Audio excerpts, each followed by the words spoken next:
ওকে, আজকে আমরা এসএসসি বায়োলজির তৃতীয় চ্যাপ্টার কোষ বিভাজন নিয়ে কথা বলবো। এই চ্যাপ্টারের বিষয় হচ্ছে মূলত যে এই যে উদ্ভিদ এবং প্রাণী বৃদ্ধিপ্রাপ্ত হচ্ছে, একটা ছোট উদ্ভিদ বড় হচ্ছে, তুমি আগে ছোট ছিলে, আস্তে আস্তে বৃদ্ধিপ্রাপ্ত হচ্ছে। এটা কিভাবে হচ্ছে? তোমার দেহে যে কোষগুলো ছিল সেই কোষগুলো আস্তে আস্তে বিভাজিত হচ্ছে, একটা থেকে দুইটা, দুইটা থেকে চারটা, চারটা থেকে আটটা, আটটা থেকে 16টা। এই বিভাজনটা কিভাবে হয় সেটা নিয়ে আলোচনা করা হবে। শুধু এই বিভাজন নয়, এই দেহের মধ্যে আরও এক ধরনের বিভাজন রয়েছে, যেই বিভাজন থেকে শুক্রাণু ডিম্বাণু তৈরি হয়। শুক্রাণু ডিম্বাণুর কাজ কি? শুক্রাণু ডিম্বাণুর কাজ হচ্ছে মানব শিশু তৈরি করা, মানুষ থেকে মানুষ তৈরি হওয়া। এই সম্পূর্ণ প্রসেসটাই আমরা দেখব। খুবই বেসিক এবং আমি বলবো যে বায়োলজির কোর একটা বিষয়। এই বিষয়গুলো অবশ্যই তোমাদেরকে জানতে হবে, তাছাড়া বায়োলজি পড়ে কখনোই শান্তি পাবা না। মাইটোসিস, মিওসিস, এখানে কিছু পার্থক্য দেওয়া হয়েছে, আমি এখন যাচ্ছি না। আচ্ছা, এখানে একটু দেখো, এককোষী জীব, ব্যাকটেরিয়া, অ্যামিবা, প্লাজমোডিয়াম। 1 নম্বর অধ্যায় এটার কথাই আমি বলেছিলাম। এককোষী জীব, এদের বিভাজন দ্বিবিভাজন প্রক্রিয়া, মাঝখানে ভাগ হয়ে যায়, দুইটা আলাদা হয়ে যায়, দুটো নতুন জীব হিসেবে তার জীবনটা শুরু করে আসলে। আচ্ছা, এখানে মাইটোসিসের কিছু বৈশিষ্ট্য, মিওসিসের কিছু বৈশিষ্ট্য রয়েছে। আগে আমরা এটা পড়ছি না, আমরা আগে ভেতরের পড়াটা পড়ে আসি, এটা আমরা পরবর্তীতে এমনিই পারবো। কোষ বিভাজনের মাধ্যমে কি ঘটে? কোষ বিভাজনের মাধ্যমে জীবের বৃদ্ধি, মাশাআল্লাহ, কোষ বিভাজনের মাধ্যমে জীবের বৃদ্ধি ও প্রজনন ঘটে। কোষ বিভাজন না হলে তো আসলে প্রজননটা হতোও না। তো বলবো যে জীবের বৃদ্ধি ও প্রজনন। প্রজনন মানে কি? প্রজনন মানে হচ্ছে প্রতিরূপ সৃষ্টি। প্রতিরূপ সৃষ্টি মানে কি? প্রতিরূপ সৃষ্টি মানে হচ্ছে মানুষ থেকে মানুষ হওয়া, গরু থেকে গরু হওয়া, ছাগল থেকে ছাগল হওয়া। তো একটা শুক্রাণু এবং একটা ডিম্বাণু যখন মিলিত হচ্ছে, সেটা বিভাজিত হচ্ছে বলেই তো প্রতিরূপ সৃষ্টি হচ্ছে। একটা শুক্রাণু, একটা ডিম্বাণু যদি বিভাজিত না হতো, মিলিত হওয়ার পর বিভাজিত না হতো, তাহলে তো এত মানব শিশু, এত বড় মানব শিশু, এত বড় বড় উদ্ভিদই তৈরি হতো না। তার মানে জীবের বৃদ্ধি যেমন হচ্ছে, তেমন প্রজননেও তার ভূমিকা রয়েছে। ক্লিয়ার? অ্যামাইটোসিস কোষ বিভাজন হয় নিচের কোন জীবে? ব্যাকটেরিয়াতে। ব্যাকটেরিয়া হচ্ছে এককোষী জীব, এককোষী জীব, এবং তারা কি প্রোক্যারিওটিক। এই যে কথাগুলো বলছি এখন, এই যে বললাম যে প্রোক্যারিওটিক, এখন বুঝতে পারছো না? এখন বুঝতে পারছো। এই জন্য পড়াশোনাটা কন্টিনিউয়াসলি করতে হয়। প্রোক্যারিওটিক, এদের অ্যামাইটোসিস বিভাজন মানে কি? একটা জীব মাঝখানে ভাগ হয়ে যাবে, দুইটা আলাদা জীব হিসেবে বসবাস শুরু করবে, এটাকে বলা হয় অ্যামাইটোসিস বিভাজন। তোমাদের বইয়ে খুব বেশি ইনক্লুড করা নাই। এখানে যে দেখছো ফার্ন, মস, নিটাম, এগুলো হচ্ছে সবই উদ্ভিদ। উদ্ভিদের মধ্যে আবার বিভিন্ন বৈশিষ্ট্য থাকতে পারে না? বলো তো, সবগুলো উদ্ভিদ কি একই রকম দেখতে হবে? না। সবগুলো প্রাণী কি দেখতে একই রকম না? তো তাহলে প্রাণীর মধ্যে যেমন ভাগ রয়েছে, উদ্ভিদের মধ্যে অনেক রকমের আবার উদ্ভিদ রয়েছে। তো ফার্নবর্গীয়, মসবর্গীয়, নিটাম, এগুলো হচ্ছে বিভিন্ন ধরনের উদ্ভিদ। ওকে, নেক্সট, এটা ধীরে ধীরে পড়তে হবে এই অধ্যায়। হ্যাঁ, ইস্টে কোন ধরনের বিভাজন দেখা যায়? ইস্টে দেখা যায় মাইটোসিস বিভাজন। ইস্ট এক ধরনের ছত্রাক। ওকে, নেক্সট। আচ্ছা, মাইটোসিসের পর্যায় সমূহ আমরা এখন দেখতে চাচ্ছি। একটা কোষ, কেমন কোষ? আমরা দেখেছি যে এই যে একটা কোষ, এটাকে বলি আমরা কোষ ঝিল্লি, তাই না? বলো, এটা ধীরে পড়তে হবে বাবা, এটাতে তাড়াহুড়া করলেই সমস্যা হবে। কোষ একবার এটা বুঝে গেলে আর সমস্যা নাই। কোষ ঝিল্লি, এর ভেতরে কি থাকে? এর ভেতরে থেকে সাইটোপ্লাজম, মাইটোকন্ড্রিয়া, এন্ডোপ্লাজমিক রেটিকুলাম, তাই না? আমরা এগুলো নিয়ে কথা বলছি না, আমরা এর মধ্যে থাকা নিউক্লিয়াস নিয়ে কথা বলছি। এটা কি? এটা বললাম যে নিউক্লিয়াস। ক্লিয়ার হুয়া না বাত? এ হুই না বাত? নিউক্লিয়াসের মধ্যে কি থাকে? ঘন থকথকে বস্তু থাকে, তারপর থাকে ক্রোমোজোম, তাই না? বলো। এবং এখানে আরও ঘন থকথকে বস্তু থাকে, সেগুলোকে বলা হয় নিউক্লিওপ্লাজম। আমরা কোনোটাকে নিয়ে আলোচনা করব না, আমরা আলোচনা করব ক্রোমাটিন নিয়ে। আমাদের আলোচনার বিষয় হচ্ছে এই তিনটা, একটা হচ্ছে নিউক্লিয়াস, তার মধ্যে থাকা ক্রোমাটিন তন্তু বা ক্রোমোজোম, দুটার মাঝে ডিফারেন্সকে আমি বলবো। ওকে, আমরা প্রথমে আলোচনা করব এবং আরও একটা আলোচনার বিষয় হচ্ছে সাইটোপ্লাজম নিয়ে। সাইটোপ্লাজম খুব ভালো করে পড়তে হবে কিন্তু, হ্যাঁ, মনোযোগ দাও। এটা পরীক্ষায় হয়তো কম আসবে, আসবে না তা নয়, আসবে, হয়তো একটা সৃজনশীল আসবে, বাট এটা এমন একটা বিষয় যেটা তোমাকে জানতেই হবে। এটা হচ্ছে বর্ণমালার মতো, যে তুমি বর্ণমালা না শিখলে কবিতা পারবা না, সেই রকম আসলে। হ্যাঁ, আচ্ছা, তো এই জিনিসগুলো আমাদের কাজে লাগবে। একটা সাইটোপ্লাজম, একটা ক্রোমাটিন তন্তু, নিউক্লিয়াস, এই বিষয়গুলো কাজে লাগবে এবং কোষ ঝিল্লি বা কোষ পর্দাটা কাজে লাগবে। যখন একটা কোষ থেকে দুইটা কোষ হয়, অর্থাৎ কোষগুলো যখন বিভাজিত হবে, তখন ওই কোষের কিছু প্রস্তুতিমূলক কাজ করতে হয়, কোষের কিছু পরিবর্তন দেখা যায়। এই পরিবর্তনকেই মূলত বলা হয় ইন্টারফেস। এই পরিবর্তনকে কি বলা হয়? ইন্টারফেস। সুন্দর করে লেখা হয়েছে, কোষ বিভাজনের পূর্বে যে প্রস্তুতিমূলক কাজ করে সেই দশাকে মূলত বলা হয় ইন্টারফেস। এই দিকে দেখো, বলছে নিউক্লিয়াসের যে বিভাজন সেটাকে বলা হয় ক্যারিওকাইনেসিস।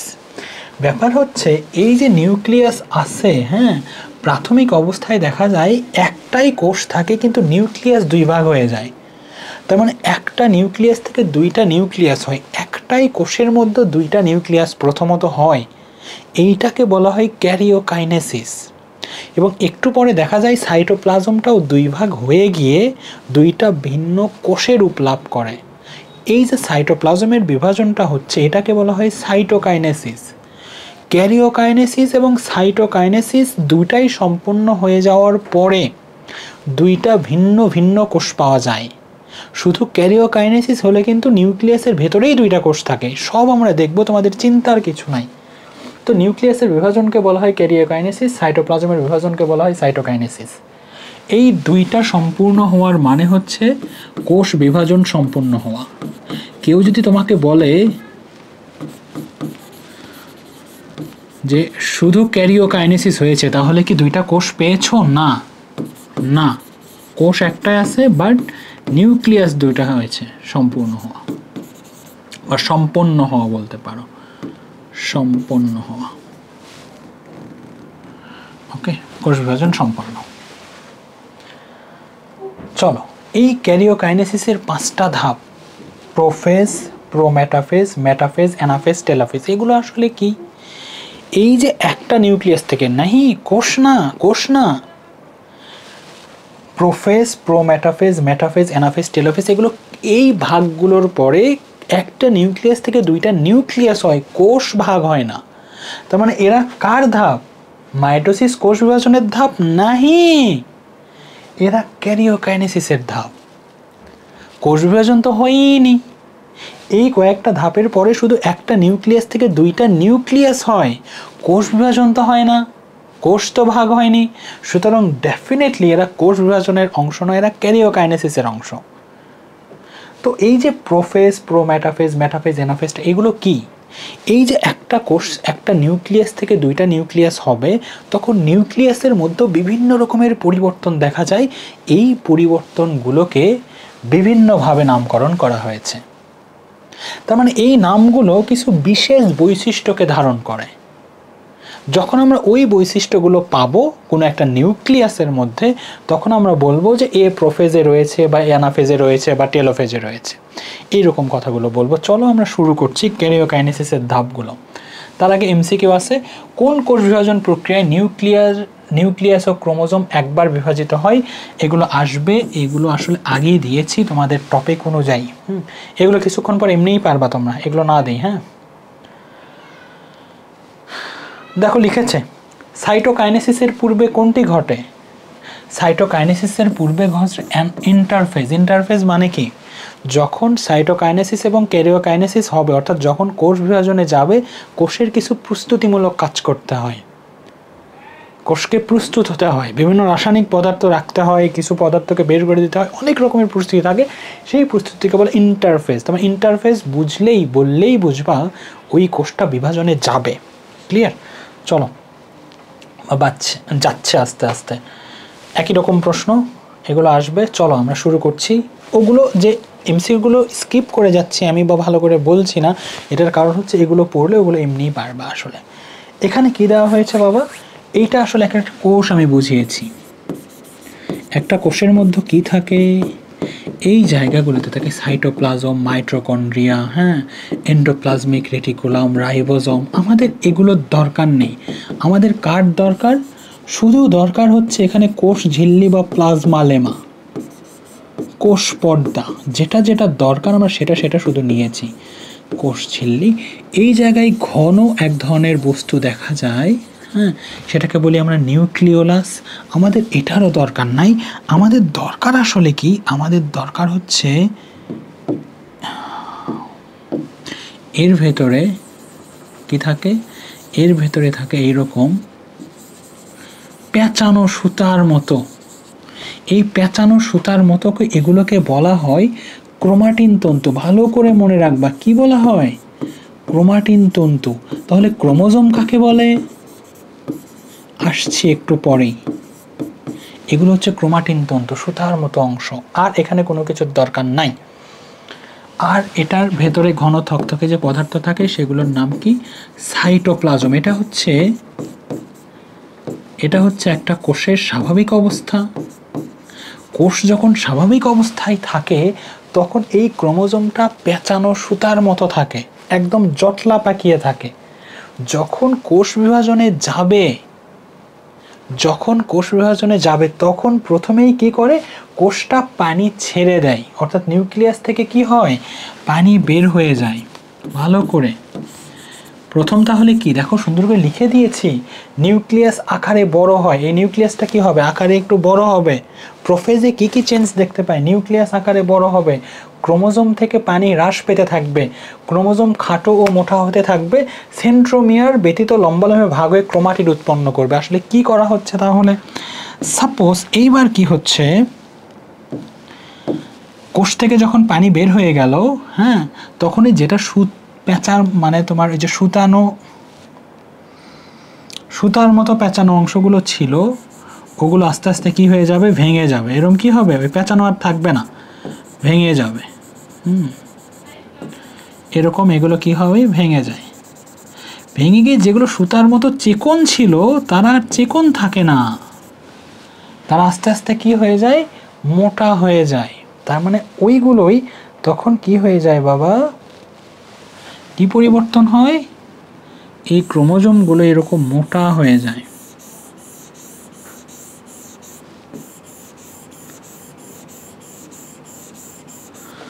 সুন্দর করে আমি তোমাদেরকে দেখাবো, তোমরা এগুলো পড়বা।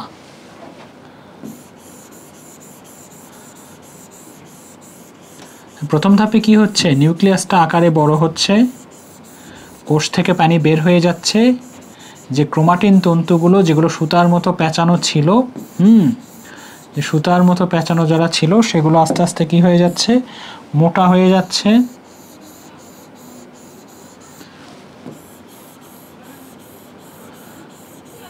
হ্যাঁ, এরকম হয়ে যাচ্ছে। তারপর তারা কি বলছে, এই যে মোটা হওয়ার পরে, হ্যাঁ,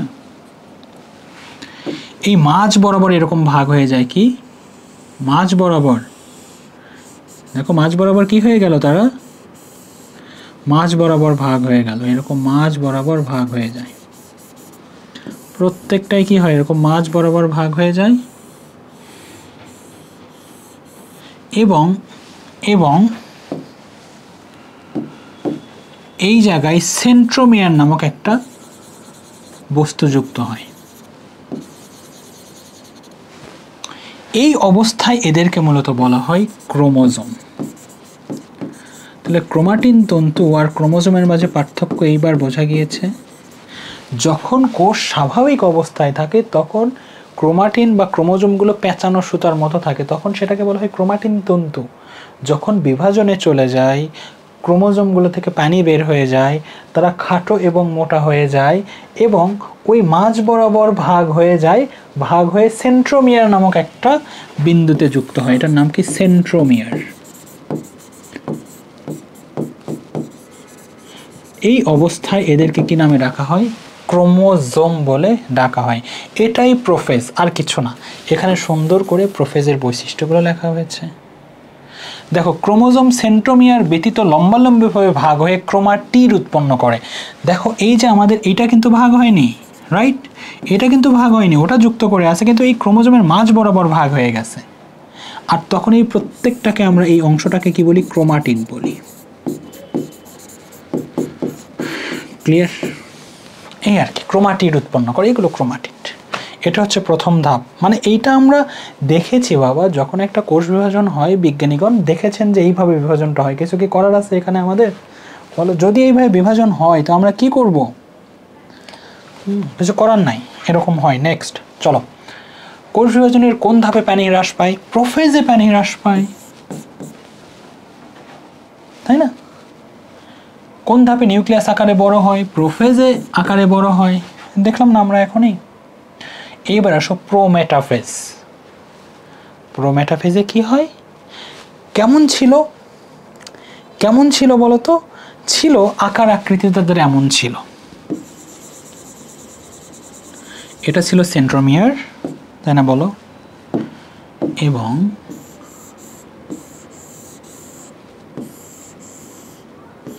এইরকম গঠনটা ছিল কি ছিল না বলো? এরকম ছিল যে মাঝখানে ওটা সেন্ট্রোমিয়ার, আর এগুলোকে আমরা বলছি ক্রোমাটিড। এটাই তো ছিল, আমরা প্রোফেজে এটাই দেখেছি। এখন কি হয়, তার পরবর্তী কি কি তৈরি হয় এখানে আসলে? তখন বলছে যে দেখো এখানে কি ছিল, ওখানে কিন্তু আমাদের নিউক্লিয়াস, তোমার নিউক্লিওলাস ছিল, নিউক্লিয়ার মেমব্রেন ছিল। এখানে কি ছিল দেখো, আমাদের এই জায়গায় কিন্তু নিউক্লিওলাস ছিল, এই জায়গায় নিউক্লিওলাস ছিল, এবং এই যে পর্দা সেটা নিউক্লিয়ার মেমব্রেনও ছিল। যখন প্রোফেজ থেকে প্রোমেটাফেজে যায় তখন ওই নিউক্লিয়ার মেমব্রেন যেটা, সেটা বিলুপ্তি ঘটতে থাকে। নিউক্লিয়ার মেমব্রেনের কি ঘটে?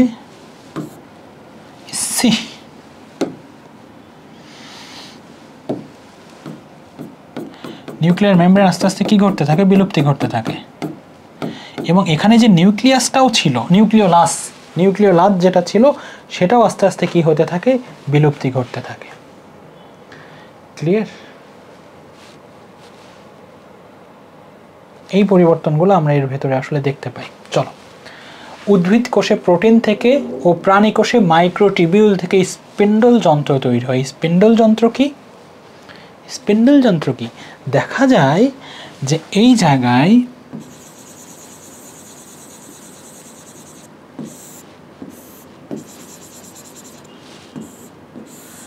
এরকম কি জানি তৈরি হচ্ছে।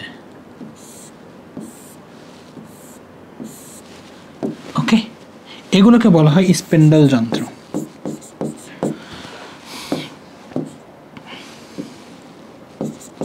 এগুলোকে কি বলা হয়? স্পিন্ডল যন্ত্র। এগুলো কি থেকে তৈরি হয়?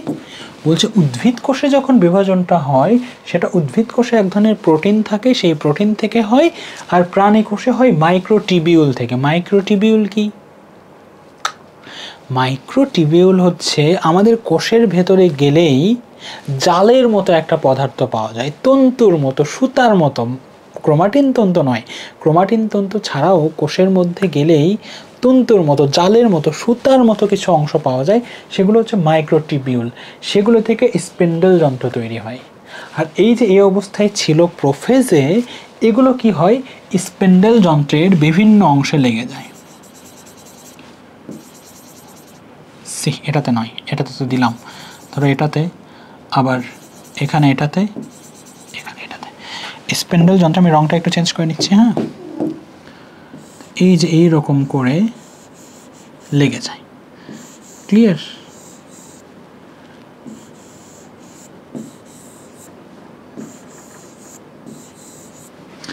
স্পিন্ডল যন্ত্রের বিভিন্ন অংশে আসলে ক্রোমাটিডগুলো লেগে যায়, তাই না? ও সরি, সেন্ট্রোমিয়ার। দেখো স্পিন্ডল, ওই যে সেন্ট্রোমিয়ারটা যুক্ত হচ্ছে মাঝখানে, ওটা কি? সেন্ট্রোমিয়ার। সেন্ট্রোমিয়ারটা ওই স্পিন্ডল যন্ত্রের সাথে লেগে যাচ্ছে। ঠিক আছে, ক্রোমোজোমগুলো বিষুবীয় অঞ্চলের দিকে ধাবিত হয়, বিষুবীয় অঞ্চলে যায় না। কিন্তু বিষুবীয় অঞ্চল কোনটা? বিষুবীয় অঞ্চল এই যে মাঝ বরাবর, এটাকে মূলত বলা হয় বিষুবীয় অঞ্চল বা মেরু অঞ্চল। ঠিক আছে, বিষুবীয় অঞ্চল, এটা একটু মনে রাখবা, বিষুবীয় অঞ্চলের দিকে যেতে থাকে। ক্রোমোজোমের সেন্ট্রোমিয়ার স্পিন্ডল যন্ত্রের বিভিন্ন অংশের সাথে যুক্ত হয়। দেখো সেন্ট্রোমিয়ার, স্পিন্ডল, একটা সেন্ট্রোমিয়ার এখানে যুক্ত হচ্ছে, আর একটা এখানে যুক্ত হচ্ছে, আর একটা এখানে যুক্ত হচ্ছে, এখানে আর একটা যুক্ত হচ্ছে। ক্লিয়ার? কোনো সমস্যা? আচ্ছা, এখানে স্পিন্ডল যন্ত্রকে আকর্ষণ তন্তু বা ক্রোমোজোমাল তন্তু বলা হয়।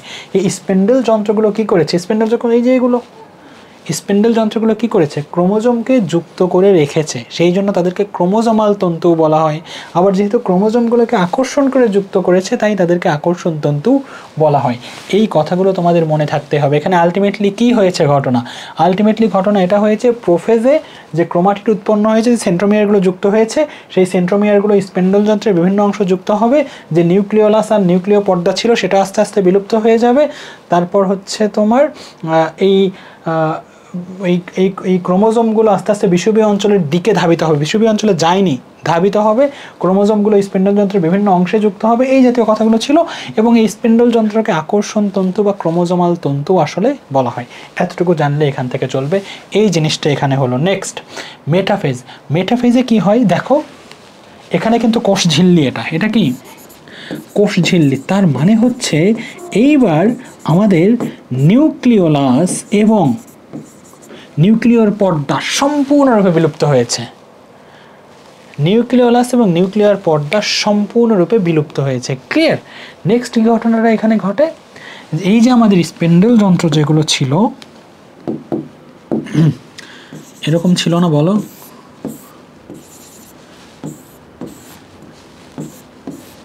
এরকম ছিল কিনা বলো? ছিল। মাঝ বরাবর অঞ্চলকে আমরা কি বলতাম বলো তো? বিষুবীয় অঞ্চল বলতাম না? বিষুবীয় অঞ্চল। রাইট। আচ্ছা, ক্রোমাটিডগুলো কেমন ছিল? এরকম ক্রোমাটিড ছিল। সেন্ট্রোমিয়ারগুলো, সরি, এটা হচ্ছে সেন্ট্রোমিয়ার, বারবার উল্টাপাল্টা বলি কেন? আর এই যে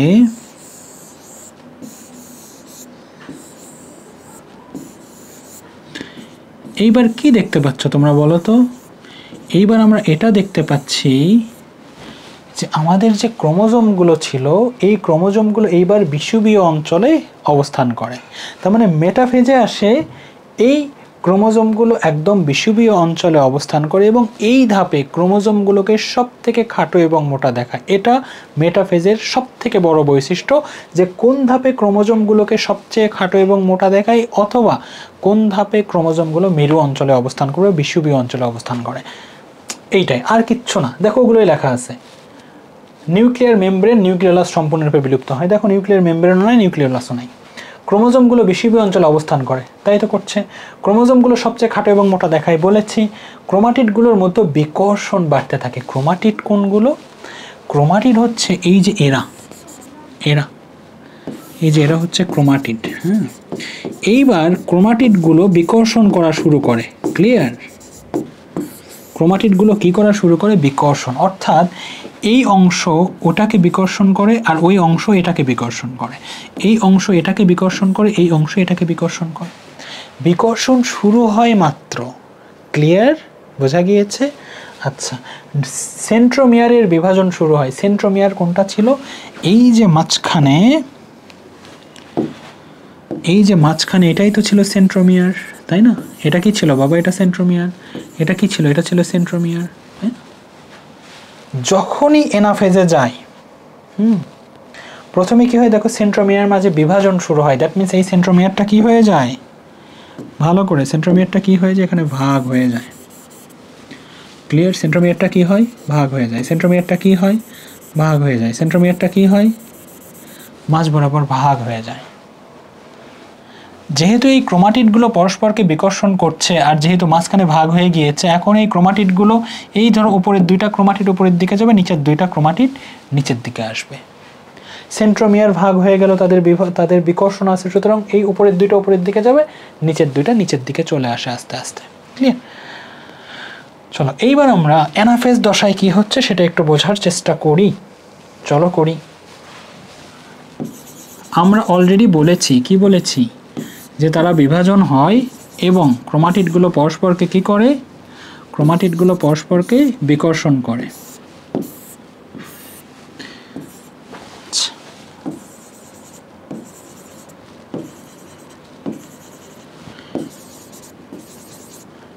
ওখানে ক্রোমোজোমের কয়টা ডানা ছিল? 4টার মতো ছিল, তাই না? মাঝ বরাবর ভাগ হয়েছে।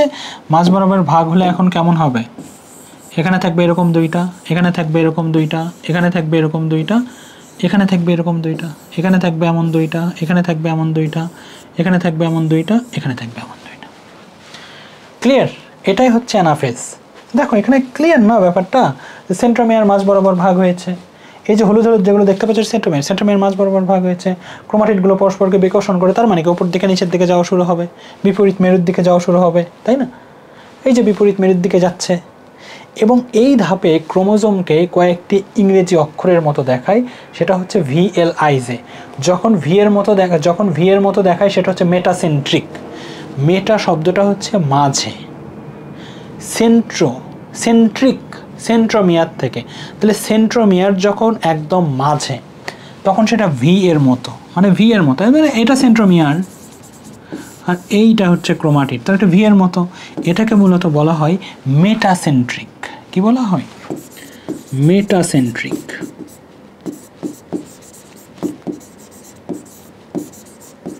যদি কখনো এমন হয়, এভাবেই তো এঁকেছিলাম না, যদি কখনো এমন হয়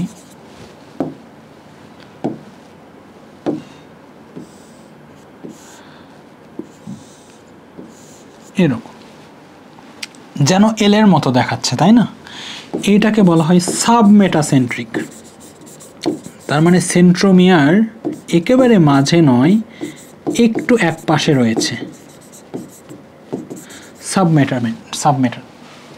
সাবমেটাসেন্ট্রিক। অ্যাক্রোসেন্ট্রিক আর টেলোসেন্ট্রিক। অ্যাক্রোসেন্ট্রিক কেমন? সাপোজ যদি কখনো এমন দেখায়, ইংরেজি অক্ষর জে এর মতো, এটাকে বলা হয় অ্যাক্রোসেন্ট্রিক। লিখে দেওয়ার প্রয়োজন ছিল না, তোমরা জানো, আমি জানি, রাইট? আর যদি কখনো একদম এই রকম হয়ে, যদি কখনো এমন হয়,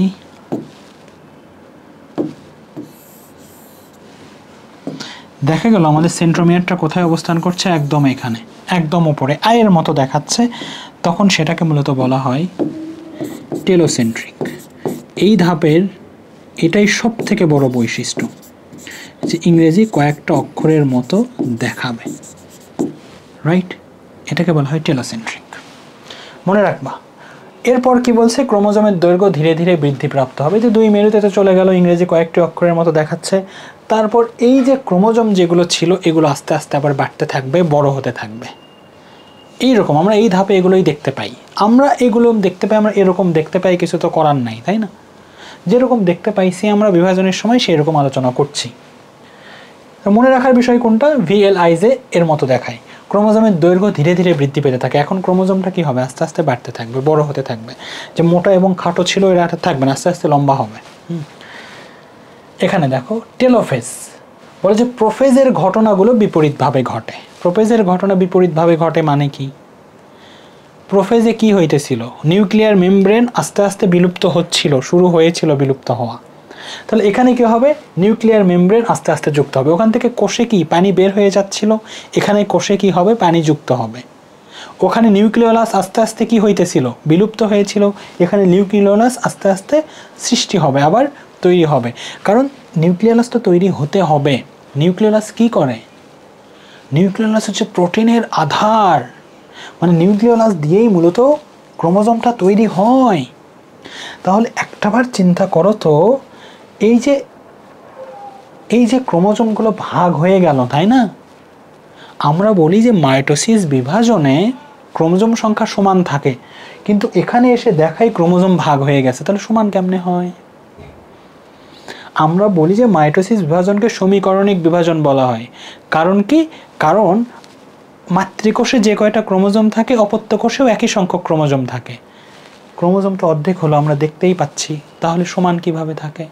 সমান এইভাবে থাকে যে আমাদের যে এই যে টেলোফেজ ছিল, এই টেলোফেজ দশা যখন সম্পন্ন হয়ে যায়, তখন আবার নিউক্লিওলাস তৈরি হয়, নিউক্লিয় পর্দা তৈরি হয়, ক্রোমোজোমের যে ঘাটতি থাকে নিউক্লিওলাস সেই ক্রোমোজোমটা আবার প্রোভাইড করে। এই তোমাদের এসএসসি থেকে এই পর্যন্ত বুঝলেই চলবে আসলে, ঠিক আছে? তোমাদের বোঝার জন্য এতটুকুই যথেষ্ট। সেই জন্য মাতৃকোষ অর্থাৎ যেই কোষ থেকে বিভাজনটা শুরু হলো সেই কোষ এবং অপত্য কোষ যেখানে তৈরি হবে, অর্থাৎ নতুন যে বিভাজনের পর যে দুইটা কোষ তৈরি হচ্ছে তার কোষ মানে ক্রোমোজোম সংখ্যা সমান থাকে। তাহলে এখন কি হবে? এখন হবে এটা যে আমাদের নতুন করে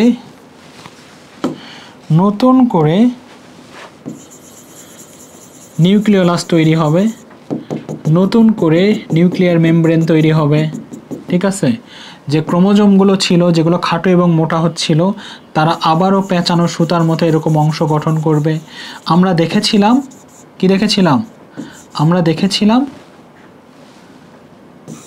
আচ্ছা এটা এরকম দিয়ে দেয়, এটা নিউক্লিয়ার মেমব্রেন। পানি বের হয়ে যায়, তাহলে এখানে আবার পানি নতুন করে যুক্ত হবে। এই চিত্রটা ভালো করে খেয়াল করো। এই যে এখানে যা আঁকলাম, এই যে এতটুকু, সেটা হচ্ছে শুধুমাত্র এই যে এতটুকুর জন্য আঁকলাম। তো নিচে এরকম আসে না, রাইট? তাহলে নিচেও একই রকম হবে, এরকম নিউক্লিয়ার মেমব্রেন তৈরি হলো, নিউক্লিওলাস তৈরি হলো, তাই না? যে ক্রোমোজোমগুলো সেন্ট্রোমিয়ারের সাথে ছিল, খাটো এবং মোটা ছিল, সেগুলো আবার পেঁচানো সুতার মতো এরকম হয়ে গেল। কোষে পানি মানে নিউক্লিয়াস থেকে পানি বের হয়ে যাচ্ছিল, সেই পানি আবার কি হলো, যুক্ত হলো। তাহলে দেখো একটাই কোষের মধ্যেও দুইটা নিউক্লিয়াস তৈরি হলো। তার মানে হচ্ছে আমাদের ক্যারিওকাইনোসিস বা নিউক্লিয়াসের বিভাজনটা সম্পন্ন হলো, ক্যারিওকাইনোসিস সম্পন্ন হলো। একটা নিউক্লিয়াস থেকে দুটা নিউক্লিয়াস হলো। কোষ কি দুটা হয়েছে? না, কোষ কিন্তু দুটা হয়নি, কোষ একটাই আছে। ক্লিয়ার? দেখো এই কথাই হলো, প্রোফেজের ঘটনাগুলো বিপরীতভাবে ঘটে। ক্রোমোজোমগুলোতে পানি যুক্ত হয়, সরু ও লম্বা আকার ধারণ করে, নিউক্লিয়ার রেটিকুলাম গঠন করে। নিউক্লিয়ার রেটিকুলাম মানে হচ্ছে ওই যে তন্তু পেঁচানো সুতার মতো, ওগুলোকেই নিউক্লিয়ার রেটিকুলাম বলা হয়। নিউক্লিওলাস আর নিউক্লিয়ার মেমব্রেন সৃষ্টি হয়, ওই যে সৃষ্টি হয়েছে। স্পেন্ডল যন্ত্র অদৃশ্য হয়ে যায়, স্পেন্ডল যন্ত্র যেগুলো ছিল সেগুলো কি আর আছে? না, তো অদৃশ্য হয়ে গেছে, ব্যাস টেলোফেজ সম্পন্ন। টেলোফেজের পরে একটা কোষের মধ্যে দুইটা নিউক্লিয়াস সৃষ্টি হয়ে গেল। সাইটোকাইনেসিস বা সাইটোপ্লাজমের বিভাজন। এরপর কি হয়? এই যে কোষ ঝিল্লি যেটা রয়েছে সেটা এইরকম ডাম্বেল আকৃতি ধারণ করে। আমি দেখাচ্ছি তোমাদেরকে। প্রাণীর জন্য কি হয়, প্রাণী এবং উদ্ভিদে আলাদা। হ্যাঁ, প্রাণীর জন্য যেটা হয়, এই যে একটা নিউক্লিয়াস, রাইট? এই যে একটা নিউক্লিয়াস, এই মাঝ বরাবরের পরের ধাপে যেটা হয় এইরকম ডাম্বেল আকৃতি ধারণ করে। এখানে একটা নিউক্লিয়াস, এখানে একটা নিউক্লিয়াস, তারপর এইটা আরও কি হয়, আরও সামনের দিকে যায়, একটা সময় এইটা একটা আলাদা কোষ হয়ে যায়, এটা একটা আলাদা কোষ হয়ে যায়। এই যে এটাকে বলা হয় মাতৃকোষ, আর এই যে দুইটা তৈরি হলো না, এটাকে বলা হয় অপত্য কোষ। ক্লিয়ার? তাহলে একটা কোষ থেকে দুইটা কোষ হয়ে গেল সাইটোকাইনেসিস সম্পন্ন হওয়ার পরে। উদ্ভিদের জন্য কি হয়? উদ্ভিদে কিভাবে এই ঘটনা হয়? উদ্ভিদে এমন হয় না। উদ্ভিদের যখন কোষ বিভাজনটা হয় তখন এইটাতে আসে, এই পর্যন্ততে কোনো চেঞ্জ নাই। হ্যাঁ, এই পর্যন্ততে কোনো চেঞ্জ নাই, ক্যারিওকাইনেসিসে একই থাকে। যখনই সাইটোকাইনেসিস হয় উদ্ভিদের মধ্যে থেকে গলজি বস্তু। কি থাকে? গলজি বস্তু। এটা তো কোষ না, কোষের মাঝে গলজি বস্তু থাকে না? ভেড়া গলজি বস্তু থাকে। তো গলজি বস্তু কি করে, এই যে উপরে নিউক্লিয়াস যেটা আগে থেকেই ছিল এখানে একটা প্লেট তৈরি করে। গলজি বস্তু থেকে কি তৈরি হয়? গলজি বস্তু কোষ প্লেট তৈরি করে। কি তৈরি করে? কোষ প্লেট। এই কোষ প্লেট কি হয়, এই বরাবর, এই মাঝ বরাবর ভেঙে যায়। হ্যাঁ, মাঝ বরাবর কি হয় বাচ্চা?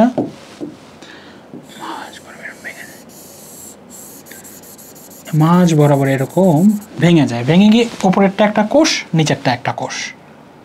ক্লিয়ার? তার মানে হয়ে গেল কোষ বিভাজন। একটা কোষ থেকে কয়টা হলো? একটা কোষ থেকে ডেফিনেটলি এদিকে একটা উপরে, এদিকে একটা নিচে চলে গেল। তার মানে এইটা হচ্ছে আমাদের টেলোফেজ সম্পন্ন, সাইটোকাইনেসিস বা সাইটোপ্লাজমের বিভাজনটা সম্পন্ন হয়ে গেল। এইভাবে একটা কোষ থেকে দুইটা, দুইটা থেকে চারটা, চারটা থেকে আটটা। ক্লিয়ার? এই হচ্ছে মূলত ব্যাপার। এটা হচ্ছে আমাদের সাইটোকাইনেসিস ঘটে গেল, একটা থেকে দুইটা হয়ে গেল। এটা একটু মনে রাখতে হবে কোনটার কি বৈশিষ্ট্য। এখন দেখো এমনি মনে হবে। স্পেন্ডেল যন্ত্র তৈরি হয় কি দিয়ে? স্পেন্ডেল যন্ত্র তৈরি হয় তন্তুময় প্রোটিন দিয়ে। মাইক্রোটিবিউল নাই তো, প্রাণীতে তৈরি হয় মাইক্রোটিবিউল, হ্যাঁ কোষ কঙ্কালের মাইক্রোটিবিউল দিয়ে। কোষ কঙ্কালকে আমি বলেছি প্রাণীতে তৈরি হয় মাইক্রোটিবিউল দিয়ে, উদ্ভিদে তৈরি হয় প্রোটিন দিয়ে, তন্তুময় প্রোটিন। মাইক্রোটিবিউলও তন্তুময়, সুতার মতো জালিকাকার, কোষের মধ্যে দেখা যায়।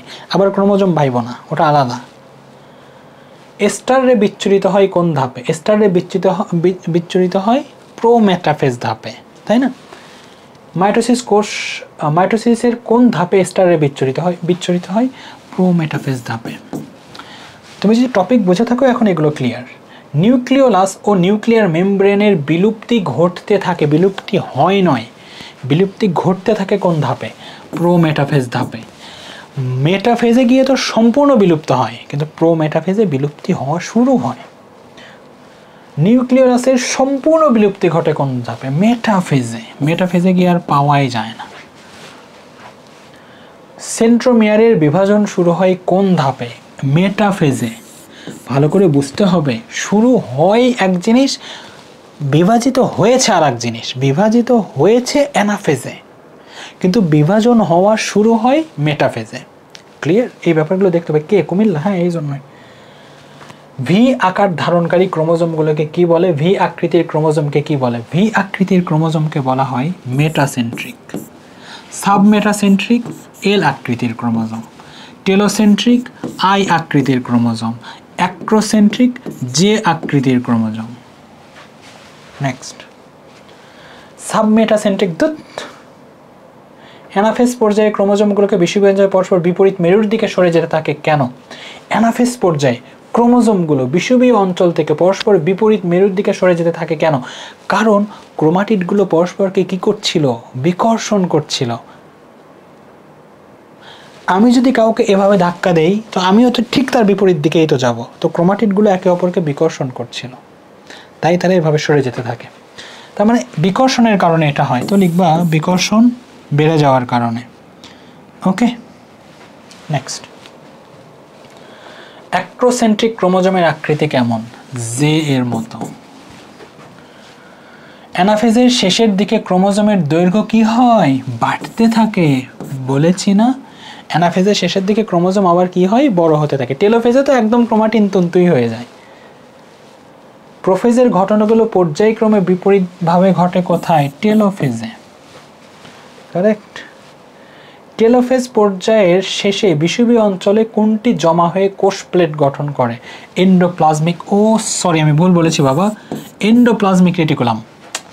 আমি সম্ভবত কোষ প্লেটের কথা কি গলজি বস্তু বলেছিলাম? না, এন্ডোপ্লাজমিক রেটিকুলাম, আমি ভুল বলেছিলাম। হ্যাঁ, এন্ডোপ্লাজমিক রেটিকুলাম। এবার আসো মাইটোসিসের গুরুত্ব। মাইটোসিস বিভাজনটা কোথায় হয় আসলে? এই যে দেহকোষ, দেখো ভালো করে, আমাকে চোখ, কান, চুল, নাক যা কিছু আছে এগুলো আস্তে আস্তে বৃদ্ধিপ্রাপ্ত হচ্ছে না? মোটা হয় না? চিকন হয় না? হয় তো। তাহলে এই জায়গাগুলোতে যে বিভাজনটা হয় সেটা মাইটোসিস বিভাজন।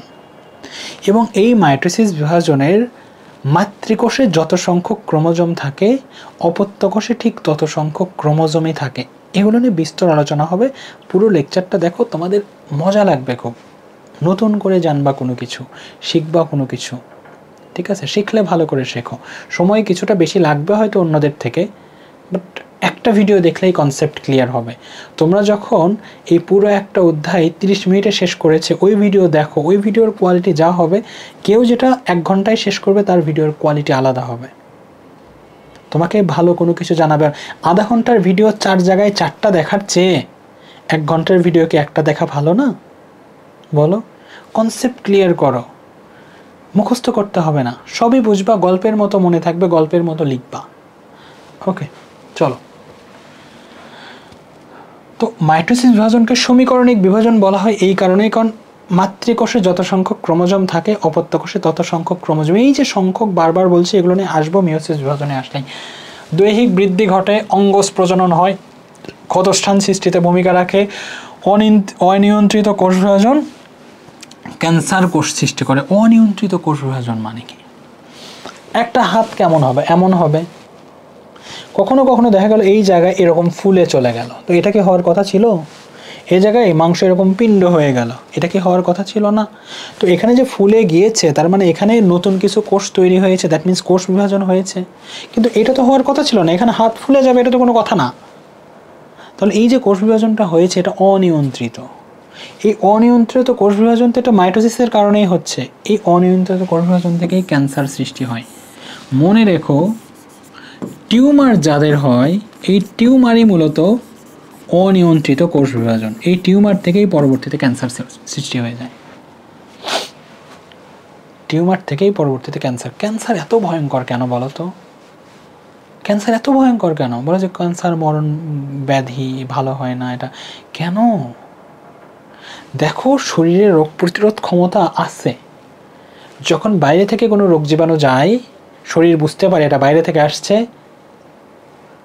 লাইসোজোম সক্রিয় হয়ে যায়, শ্বেত রক্তকণিকা সক্রিয় হয়ে যায়, অণুচক্রিকা সক্রিয় হয়ে যায়। অণুচক্রিকা নয়, তোমার যেটা বলতে চেয়েছিলাম সেটা হচ্ছে লসিকা সক্রিয় হয়ে যায় এবং সেই জীবাণুকে ধ্বংস করে। কোষ যেগুলো ক্যান্সার সেল দেহের মধ্যেই তৈরি হয়। মস্তিষ্ক বোঝেই না, দেহ বোঝেই না যে ওটা ক্ষতিকারক, সুতরাং ওটাকে ধ্বংস করার জন্য কোনো সুরক্ষা ব্যবস্থাই নেয় না শরীর। শরীরের যে অ্যান্টিবডি আছে, যে নিজস্ব রোগ প্রতিরোধ ক্ষমতা আছে, ওই নিজস্ব রোগ প্রতিরোধ ক্ষমতা বোঝেই না যে ওটা ক্ষতিকর কোনো কিছু, সুতরাং সে কোনো স্টেপও নেয় না, ওটাকে ধ্বংসও করে না। এটা দেহের মধ্যে বাড়তে থাকে, একটা সময় পুরো দেহ ছড়ায় যায়। ওটা তো জীবাণু, ওটা ভাইরাস, এবং তোমার সকল কার্যকলাপ ব্যাহত করে। হৃৎপিণ্ড, হাড়ের সব মস্তিষ্ক সব কার্যকলাপ ব্যাহত করে। একটা সময় রোগী হার্ট অ্যাটাক করে, স্ট্রোক করে, মারা যায়। তাহলে দেখো রোগ প্রতিরোধ ক্ষমতা কতটা শক্তিশালী দেহের। আমরা সবসময় বলি আরে কি রোগ প্রতিরোধ ক্ষমতা, ওষুধ খাওয়া লাগতেছে, আরে ব্যাককল। ক্যান্সার হলে বুঝবা রোগ প্রতিরোধ ক্ষমতা কি। এবং ক্যান্সার চিকিৎসা এতটা ব্যয়বহুল তো ব্যয়বহুল, ভয়ানক। একজন মানুষের যখন ক্যান্সার ট্রিটমেন্ট করা হয়, যখন তার কেমো দেওয়া হয়, কেমোটা কি? কেমো এমন মেডিসিন, ও গিয়ে ক্যান্সার সেল, ওই ভাইরাসগুলো তো নষ্ট করেই দেহের মতো ভালো ভালো কোষগুলোকেও নষ্ট করে ফেলে সে। এবং সবথেকে ব্যয়বহুল এবং কষ্টকর, বিশেষ করে কষ্টকর চিকিৎসা হচ্ছে কেমোথেরাপি, ক্যান্সার চিকিৎসা।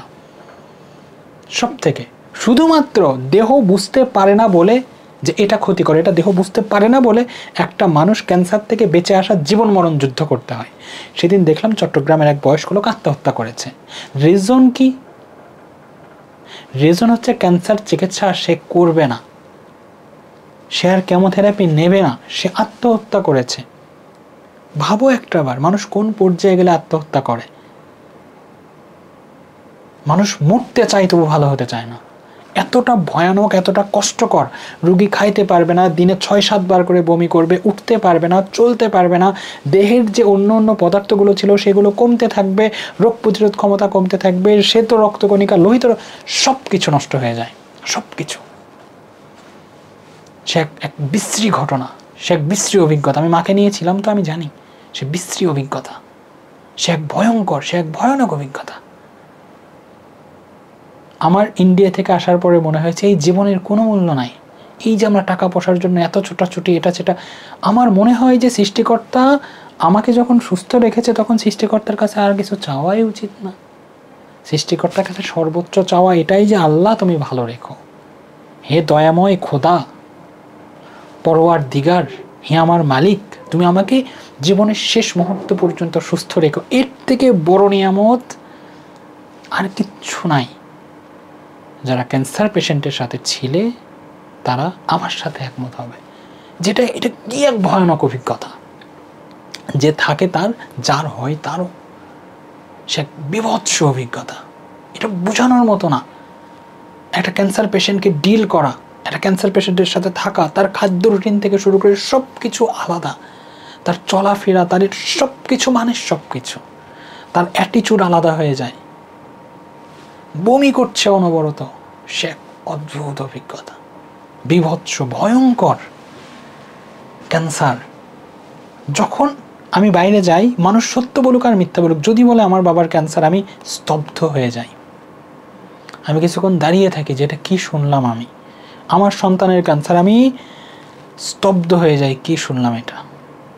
সব ভয়ানক, এটা ডেঞ্জারাস, এর চেয়ে ভয়ঙ্কর রোগ আমার কাছে আর কোনোটাই মনে হয় না। শুধুমাত্র শরীরের রোগ প্রতিরোধ ক্ষমতা ওর বিরুদ্ধে কোনো ব্যবস্থা নেয় না বলে এই অবস্থা। প্রতিনিয়ত প্রতি মুহূর্তে দেহে রোগ জীবাণু ঢুকছে, তোমার কিছু হচ্ছে না। সৃষ্টিকর্তা কত বড় নিয়ামত তোমার দেহে দিয়ে রাখছে, কত বড় নিয়ামত। আর আমরা কথাই কথাই বলি কি রোগ প্রতিরোধ ক্ষমতা, তো না।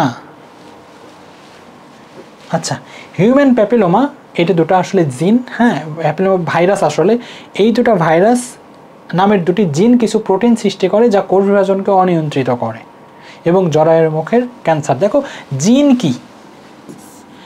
জিন হচ্ছে কিছু রাসায়নিক বস্তু। এই রাসায়নিক বস্তু কি করে? এই রাসায়নিক বস্তু সব কিছু নিয়ন্ত্রণ করে। কেমন সব কিছু?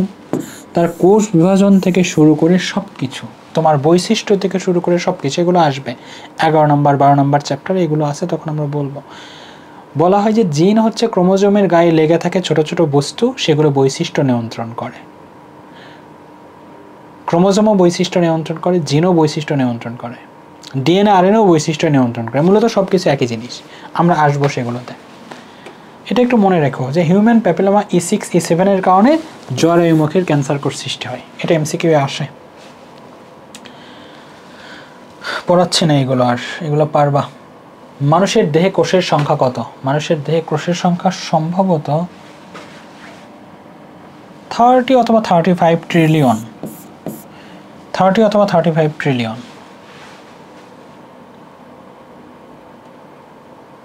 হ্যাঁ, 35 ট্রিলিয়ন। ট্রিলিয়ন কি জিনিস? গুগলে সার্চ দাও, দিয়ে দেখো যে একটার সাথে 1 ট্রিলিয়নের কি difference. 10 to the power 12, 10 to the power 12, এটা হয় 1 ট্রিলিয়ন। বলে যে বুঝি নাই, বুঝবা কেমনে? আমিও গাধা, তোমরাও গাধা। 10 টু দি পাওয়ার 1 কত হয়? 10। 10 টু দি পাওয়ার 2 কত হয়? 100, এটা 100। 10 টু দি পাওয়ার 3 কত হয়? 1000। ক্লিয়ার? তো 10-এর উপরে 3 দেওয়া মানে 1000টা সেল, 10-এর উপরে 12 দেওয়া মানে কি? 1-এর পরে 12টা শূন্য, অনেক। তাহলে এটা হয় 1 ট্রিলিয়ন, সেরকম 30 ট্রিলিয়ন থাকে, 30 অথবা 35, আমি বলে যেতে পারি। নেক্সট, কোষ বিভাজন অনিয়ন্ত্রিত হলে টিউমার বা ক্যান্সার কোষ সৃষ্টি হয়। কোন কোষ বিভাজন? মাইটোসিস কোষ বিভাজন। ওকে, নিচের কোন ভাইরাস ক্যান্সার সৃষ্টিতে? প্যাপিলোমা। বলেছি না এটা ভাইরাস, এরা জরায়ুমুখের ক্যান্সার কোষ সৃষ্টি করে। জরায়ুমুখ কোনটা আমি দেখাবো একটু পরে। নিয়ন্ত্রণহীন কোষ বিভাজনের ফল কোনটি? অর্বুদ। অর্বুদ, এটাই ক্যান্সার। হ্যাঁ, ক্যান্সার তো আসলে ইংলিশ শব্দ, এটার বাংলা হচ্ছে কুমিল্লা বন্যা। ঠিক আছে, ও সম্ভব। প্যাপিলোমা ভাইরাসের কোন কোন দুইটি জিন ক্যান্সার তৈরি করে? E6 E7। দেখো বোর্ডের কোশ্চেন, যশোর বোর্ড 15। তোমার কি মনে হয় লেকচার সেটা আমি এমনি এভাবে তৈরি করেছি? জাস্ট পড়ে যাও। আমাকে কখনো এইভাবে বলতে শুনেছো যে বই পড়া লাগবে না, এটা পড়ে যাও? এতটা কনফিডেন্টলি এই কারণেই, কারণ এই প্রশ্নগুলো আমি রেডি করেছি। আমি বসে বসে এমসিকিউ দাগিয়েছি, আমি বৈশা কোনটার সাথে কোনোটা কনফ্লিক্ট করছে কিনা, সব রকমের এমসিকিউ আসছে কিনা। সৃজনশীলগুলো দেখবা, সব সৃজনশীল চলে আসছে ভেতরে, সব টাইপের। এইবার আসো মিওসিস, খুব ইম্পর্টেন্ট, খুব মানে খুব। ম্যাক্সিমামের মিসকনসেপশন আসছে এখানে, কনসেপ্ট বোঝে না, কোথায় কিভাবে হয় তারা জানে না, আমি শেখানোর চেষ্টা করছি আমার জায়গা থেকে। এই যে একটা ছেলেকে দেখছো বা একটা পুরুষ মানুষকে দেখছো, এইগুলোতে যে কোষগুলো থাকে সেগুলোকে মূলত বলা হয় দেহকোষ। কি কোষ বলা হয় বাবা? দেহকোষ। দেহে যে কোষগুলো থাকে, এই দেহকোষের প্রতিটা কোষে ক্রোমোজোম সংখ্যা থাকে 46টি। কতটি? 46টি। এবং মেয়েদের ক্ষেত্রেও এই দেহকোষের প্রত্যেকটিতে থাকে কত? 46টি। এবং এই যে ক্রোমোজোম বলা হচ্ছে 46টি, সেটা প্রত্যেকটা জীবে আলাদা। কবুতরের ক্রোমোজোম সংখ্যা থাকে 64টা প্রত্যেকটা ক্রোমোজোমে। মানুষের থাকে 46টা। যখন এই ক্রোমোজোম সংখ্যার পরিবর্তন হয়ে যাবে তখন সেই জীবের বৈশিষ্ট্য পরিবর্তন হয়ে যাবে। আমার কথাগুলো খুব ধৈর্য, শান্তভাবে, মনোযোগের সাথে এবং বিশ্বাস করতে হবে। আমি আবারও বলছি, প্রত্যেকটা জীবে, প্রত্যেকটা প্রজাতিতে, মানুষ একটা প্রজাতি, গরু একটা প্রজাতি, ছাগল আর একটা প্রজাতি, হাঁস আর একটা প্রজাতি, ঠিক আছে? আবার ভাইব না রাম ছাগল আলাদা, না, ছাগল মানে সব ছাগল, সে রাম ছাগল হোক আর আমি হই আর তুমি হও, ঠিক আছে? তো মানুষের প্রত্যেকটা কোষে থাকে ক্রোমোজোম সংখ্যা 46টা। এই ক্রোমোজোম সংখ্যার যদি কখনো পরিবর্তন হয়ে যায় তাহলে মানুষের বৈশিষ্ট্য পরিবর্তন হয়ে যাবে। মানুষের যেসব বৈশিষ্ট্য রয়েছে তার পরিবর্তন আসবে, তার আচরণে পরিবর্তন আসবে, তার দৈহিক গঠনে পরিবর্তন আসবে। ক্লিয়ার? এই যত সহজে আমি বললাম ক্রোমোজোম 46টি, তত সহজ আসলে ব্যাপারটা নয়। এই ক্রোমোজোমকে আবার ভাগ করা হয়েছে দুই ভাবে। কি কি? একটাকে তারা বলছে অটোজোম। আচ্ছা, ক্রোমোজোমকে কয় ভাগে ভাগ করেছে? মনোযোগ দাও, মনোযোগ দাও, একটু এদিক সেদিক হলে তুমি নাই গেছো। একটাকে বলছে অটোজোম বা অটোসোম বলতে পারো। সোম মানে বডি। আর একটা হচ্ছে সেক্স ক্রোমোজোম। শব্দটা খারাপ না, আমরা খারাপ বানিয়েছি, এটা হচ্ছে ক্রোমোজোমের নাম বাবা, সেক্স ক্রোমোজোম। এই যে 46টি ক্রোমোজোমের মধ্যে 44টি হচ্ছে অটোজোম আর 2টি হচ্ছে সেক্স ক্রোমোজোম। 44টিকে ক্রোমোজোমগুলো আবার জোড়ায় জোড়ায় অবস্থান করে, একসাথে 2টা করে অবস্থান করে, ঠিক আছে? সেই জন্য এটাকে বলা হয় 22 জোড়া। তাহলে অটোজোম থাকে 22 জোড়া আর সেক্স ক্রোমোজোম থাকে 2টি। মানে কি বাবা? 2টি মানে হচ্ছে 1 জোড়া। ক্লিয়ার? আমাদের দেহ কোষ, অর্থাৎ এই যে দেহে যে কোষগুলো থাকে সবগুলো অটোজোম, সবগুলোর ক্রোমোজোম সংখ্যা থাকে 46টি করে, সবগুলোতেই। এই যে এখানে যে বিভাজনগুলো হয় সেগুলো হয় মাইটোসিস বিভাজন। এখানে যে কোষটা বৃদ্ধি হয় এগুলো হয় মাইটোসিস বিভাজন।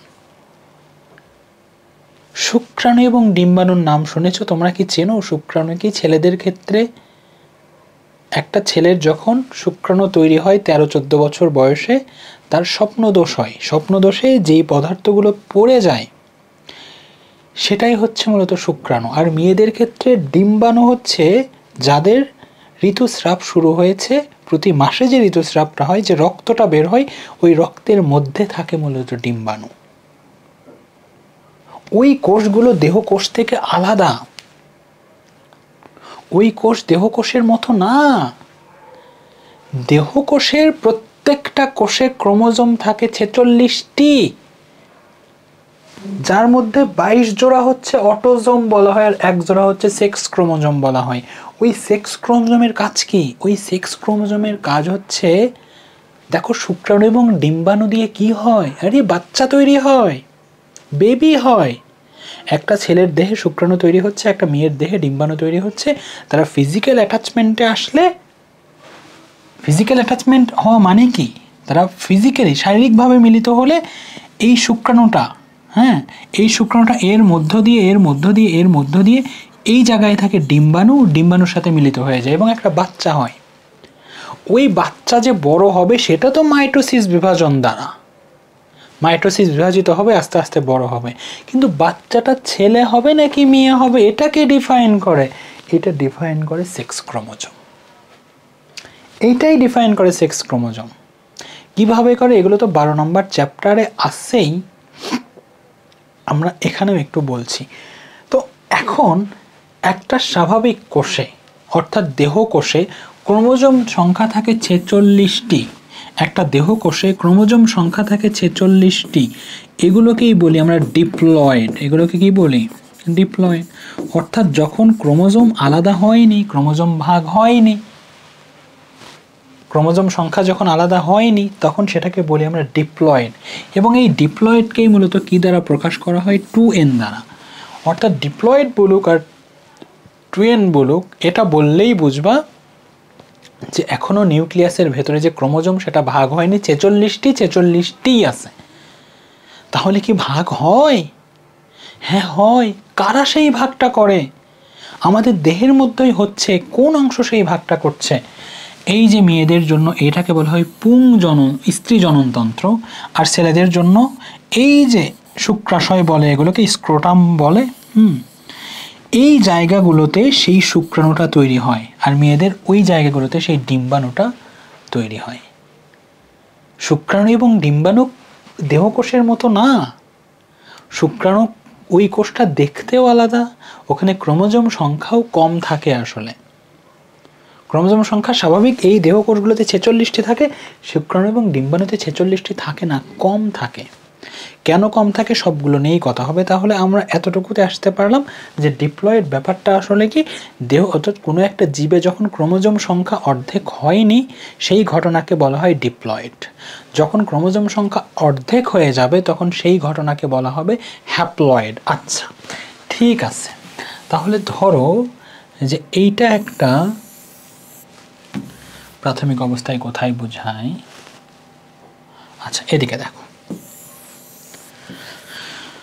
রংটা চেঞ্জ করার দরকার। সাপোজ এটা দেহকোষ, এটা কি 2n। 2n means diploid. Diploid means 46টি ক্রোমোজোম। 46টি ক্রোমোজোম মিন্স 22 জোড়া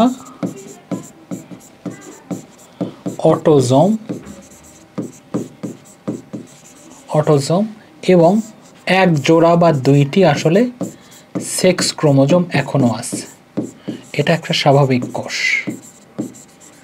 রাইট? আচ্ছা, এখন এই যে একটা স্বাভাবিক কোষ যার 46টি ক্রোমোজোম, যার 22 জোড়া অটোজোম, এক জোড়া সেক্স ক্রোমোজোম, এই কোষটা চলে গেল পুরুষের শুক্রাশয়ে। এখানে এগুলোতে চলে গেল। এখন এই কোষটা কি হবে? বিভাজিত হওয়া শুরু হবে। বিভাজন হয়ে কি হয়? এই যে এখানে 46টি ক্রোমোজোম ছিল, ক্রোমোজোমগুলো ভাগ হয়ে যায়, এন হয়।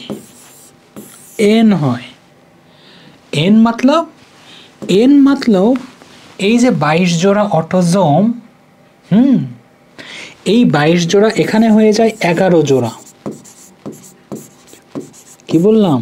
এখানে হয় 11 জোড়া। 11 জোড়া কি অটোজোম হয়, মানে দেহকোষ। আর একটি, এই যে সেক্স ক্রোমোজোম কত ছিল? এক জোড়া না? তাহলে এখানে হবে একটি সেক্স ক্রোমোজোম।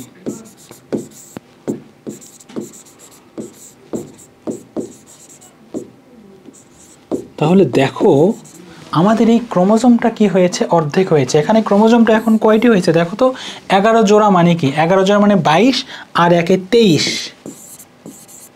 কয়টি হয়েছে বাবা? 23টি। ক্লিয়ার? কোনো ডাউট না? তাহলে পুরুষের জন্য হতে পারে এটাও একটা শুক্রাণু, হতে পারে এটা একটা ডিম্বাণু, একই রকম। মেয়েদেরও একইভাবেই হয়।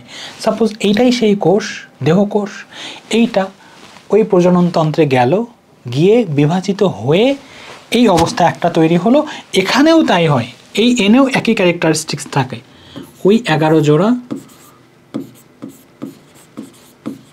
এটাকে বলি আমরা অটোসোম বলে অনেক সময়, যা হোক। আর একটি হচ্ছে সেক্স ক্রোমোজোম। কমছে কি কমেনি বলো তো? Sex chromosome. এই ঘটনাকে আমরা মূলত আসলে কি বলছি? হ্যাপ্লয়েড বলছি। অর্ধেক হয়ে গিয়েছে না? দেখো ছিল 46টি, এখানে কয়টি? 2n মানে ডিপ্লয়েড, মানে 46টি। 22 জোড়া অটোজোম, এক জোড়া সেক্স ক্রোমোজোম।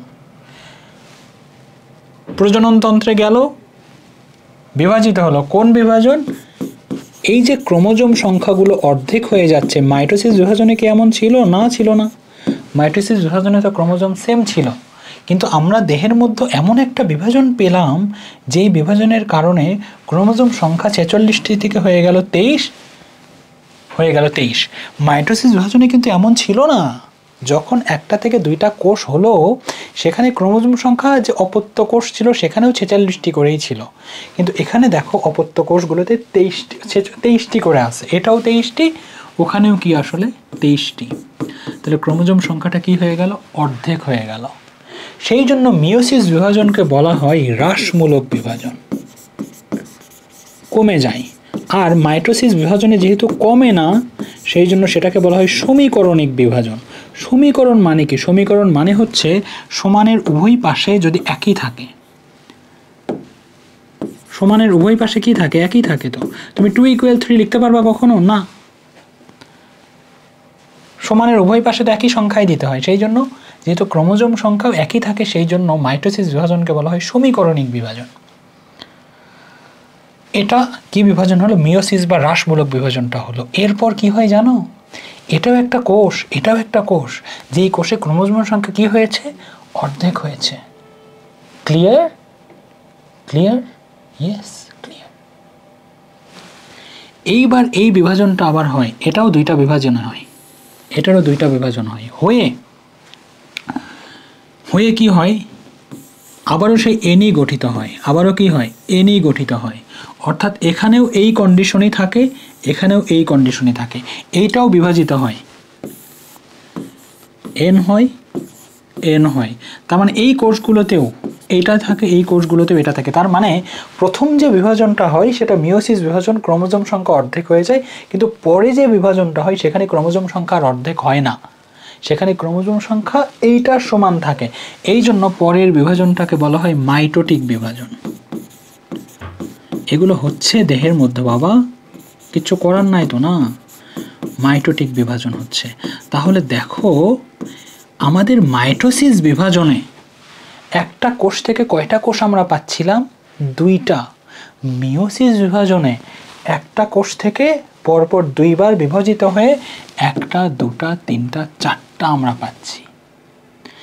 এই যে শুক্রাণু আমরা বলি এগুলোই সেই শুক্রাণু যেই শুক্রাণুতে ক্রোমোজোম সংখ্যা থাকে 23টি। আমরা ডিম্বাণু বলি না, এগুলোই সেই ডিম্বাণু যেই ডিম্বাণুতে ক্রোমোজোম সংখ্যা থাকে 23টি। এই 23টির মধ্যে 11 জোড়া হচ্ছে অটোজোম, 11 জোড়া মানে কি 22টি, আর এই যে একটি হচ্ছে সেক্স ক্রোমোজোম। ওই ক্রোমোজোমের উপর ডিপেন্ড করে সন্তান ছেলে হবে নাকি মেয়ে হবে, সেটা আমরা 11 নম্বর চ্যাপ্টারে গিয়ে খুবই ভালো করে, 12 নম্বর চ্যাপ্টারে গিয়ে খুব ভালো করে শিখবো যে কীভাবে সেটা। তো এই যে বিভাজনটা হলো এইটাকে মূলত বলা আসলে মিওসিস বিভাজন। আমাদের দেহকোষের ক্রোমোজোম সংখ্যার এই শুক্রাণু এবং ডিম্বাণুতে কি ক্রোমোজোম সংখ্যা সেম থাকে? না। প্রশ্ন একটা অ্যারাইজ করতে পারে যে এখানে অর্ধেক হচ্ছে কেন? অর্ধেক না হলে কি ক্ষতি হতো আসলে? দেখো, এরাই শুক্রাণু, এরাই ডিম্বাণু, এই একই ঘটনা মেয়েদের এই অংশে ঘটে, এই একই ঘটনা ছেলেদের এই শুক্রাশয়ে ঘটে, স্ক্রোটামে ঘটে, ওই থলির মধ্যে ঘটে। তাহলে এখানে তৈরি হচ্ছে ডিম্বাণু, এখানে তৈরি হচ্ছে শুক্রাণু। ডিম্বাণুতে ক্রোমোজোম সংখ্যা কয়টা থাকে বলতো? 23টা। সাপোজ এটা একটা ছেলে, এটা কি ছেলে, এটা একটা মেয়ে।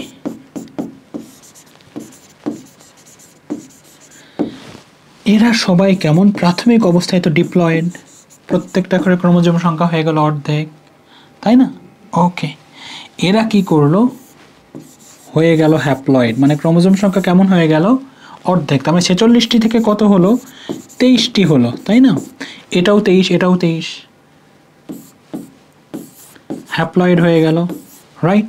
তার মানে এইবার কয়টি হয়ে গেল? 23টি হয়ে গেল। তাহলে এটা হচ্ছে ছেলে, তার মানে এগুলো হচ্ছে শুক্রাণু। এগুলো কি বাবা? এগুলো শুক্রাণু। আর এটা যেহেতু মেয়ে তাহলে এগুলোকে আমরা কি বলবো? ডিম্বাণু বলবো।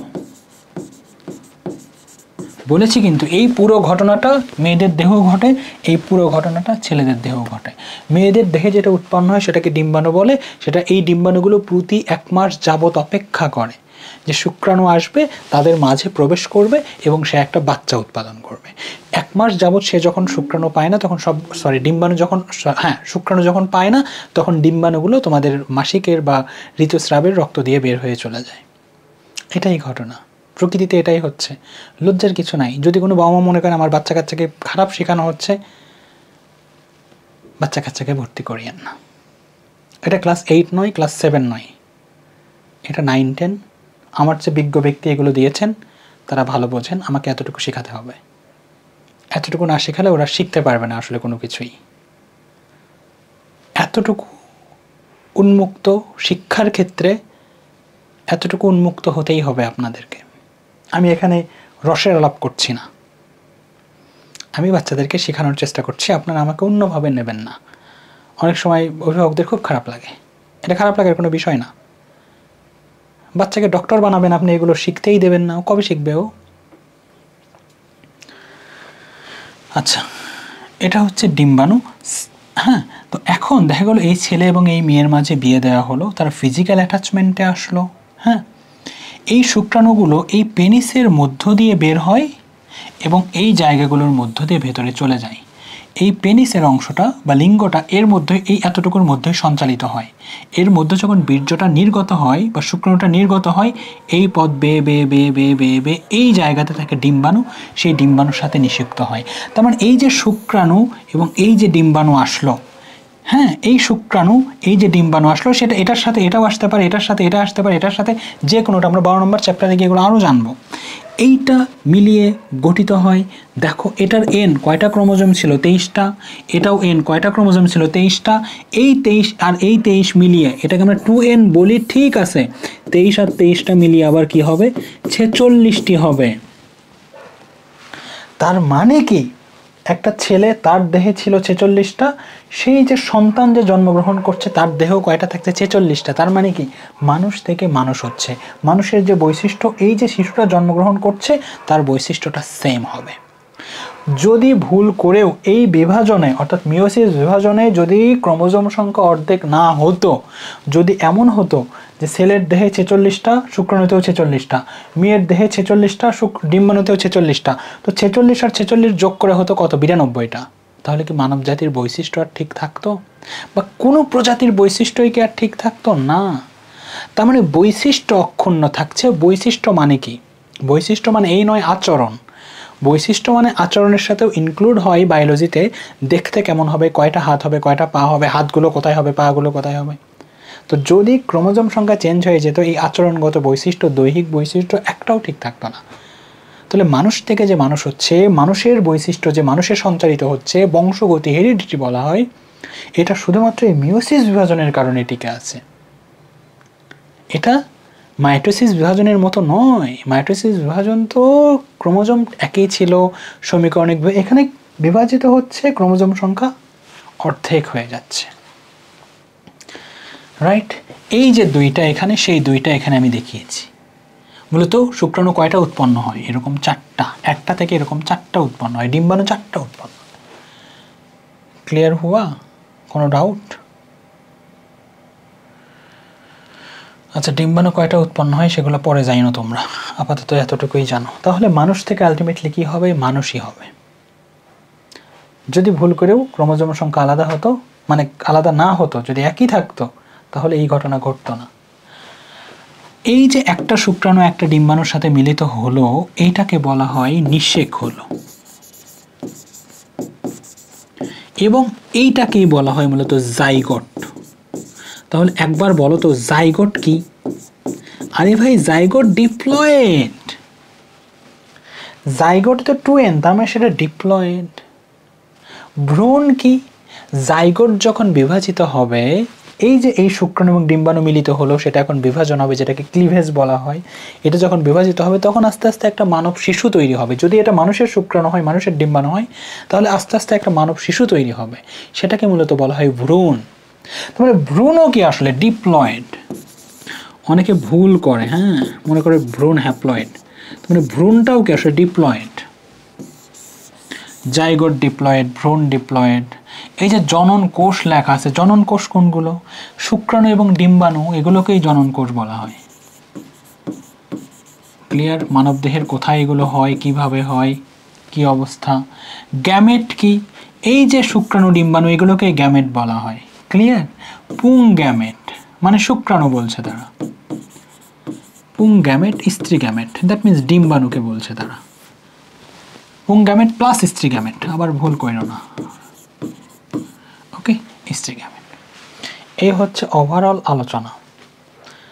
কষ্ট হলে আরও একবার করে দেখো, একটু চেষ্টা করো, আশা করা যায় পারবা। ওকে, খুবই ইম্পর্টেন্ট আলোচনা ছিল, খুব ইম্পর্টেন্ট মানে খুব। নেক্সট চলো, মিওসিস বিভাজনে নিউক্লিয়াস কয়বার বিভাজিত হয়? বলো কয়বার বিভাজিত হয়? কয়বার? 2 বার, তাই না? এখানে একবার, এখানে একবার। এই যে দেখো একটা বিভাজন, যেটা মিওসিস 1, এই যে আবার দেখো বিভাজন হচ্ছে মিওসিস, বা এটা মিওসিস বিভাজন। প্রথমটা মিওসিস, পরেরটা মাইটোটিক।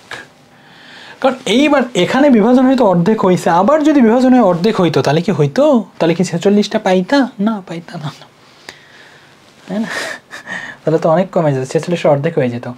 2 বার বিভাজিত হয়। নেক্সট, মিওসিস বিভাজন প্রক্রিয়ায় একটি কোষ হতে কয়টি অপত্য কোষ তৈরি হয়? 4টি অপত্য কোষ তৈরি হয়।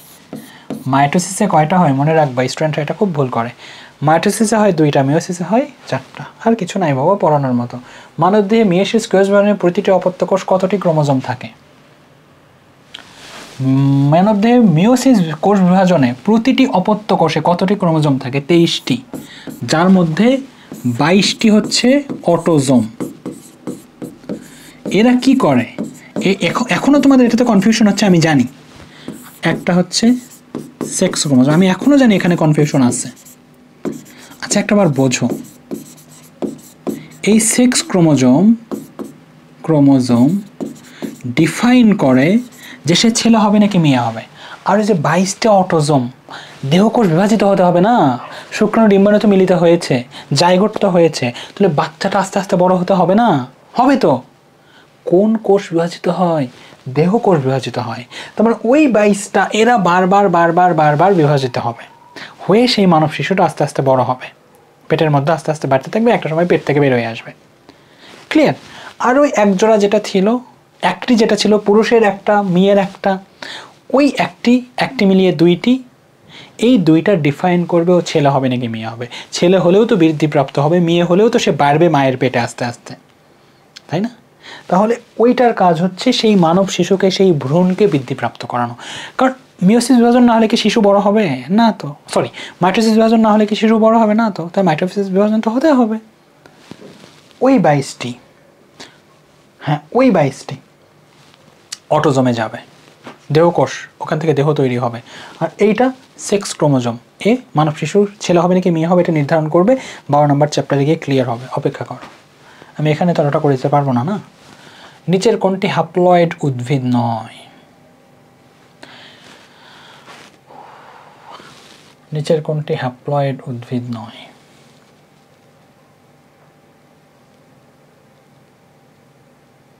টেরিস, শৈবাল, মস। টেরিস, এটা হ্যাপ্লয়েড নয়। বুঝবো কি করে? এটা কোন বোর্ড রে? কোনো বোর্ড নয়, আমিই দিয়েছি মাস্টারি করে। দেখো, নীলাভ সবুজ শৈবালের নাম শুনিনি আমরা? নীলাভ সবুজ শৈবাল এ কোন গোত্রের বা কোন রাজ্যের বলো তো? নীলাভ সবুজ শৈবাল হোক অথবা যে কোনো শৈবালই হোক, এরা ছিল মনেরা রাজ্যের অথবা প্রতিষ্ঠা রাজ্যের, তাই না? এরা কিন্তু হ্যাপ্লয়েড, এদের এরকম যৌন জনন হয় না, একটা শুক্রাণু একটা ডিম্বাণু এগুলো লাগে না। দেহের কোনো অংশ একটা খণ্ডিত হয়ে সেখান থেকে একটা স্বতন্ত্র উদ্ভিদ তৈরি হয়। ক্লিয়ার? নিচের কোনটি হ্যাপ্লয়েড উদ্ভিদ নয়? টেরিসটা নয়, ছত্রাকটা তো হ্যাপ্লয়েড, শৈবালটা হ্যাপ্লয়েড, মস হ্যাপ্লয়েড। যা হোক, মসের ব্যাপারে বলতে পারছি না, বাকিটা বলেছি এতটুকু। একটু কনফিউশন আমাদেরও হয় বাবা, আমরা সব পারি এরকমটা নয়। মিওসিস ঘটে সপুষ্পক উদ্ভিদের কোন অংশে? মিওসিস ঘটে সপুষ্পক উদ্ভিদের কোন? পরাগধানীতে।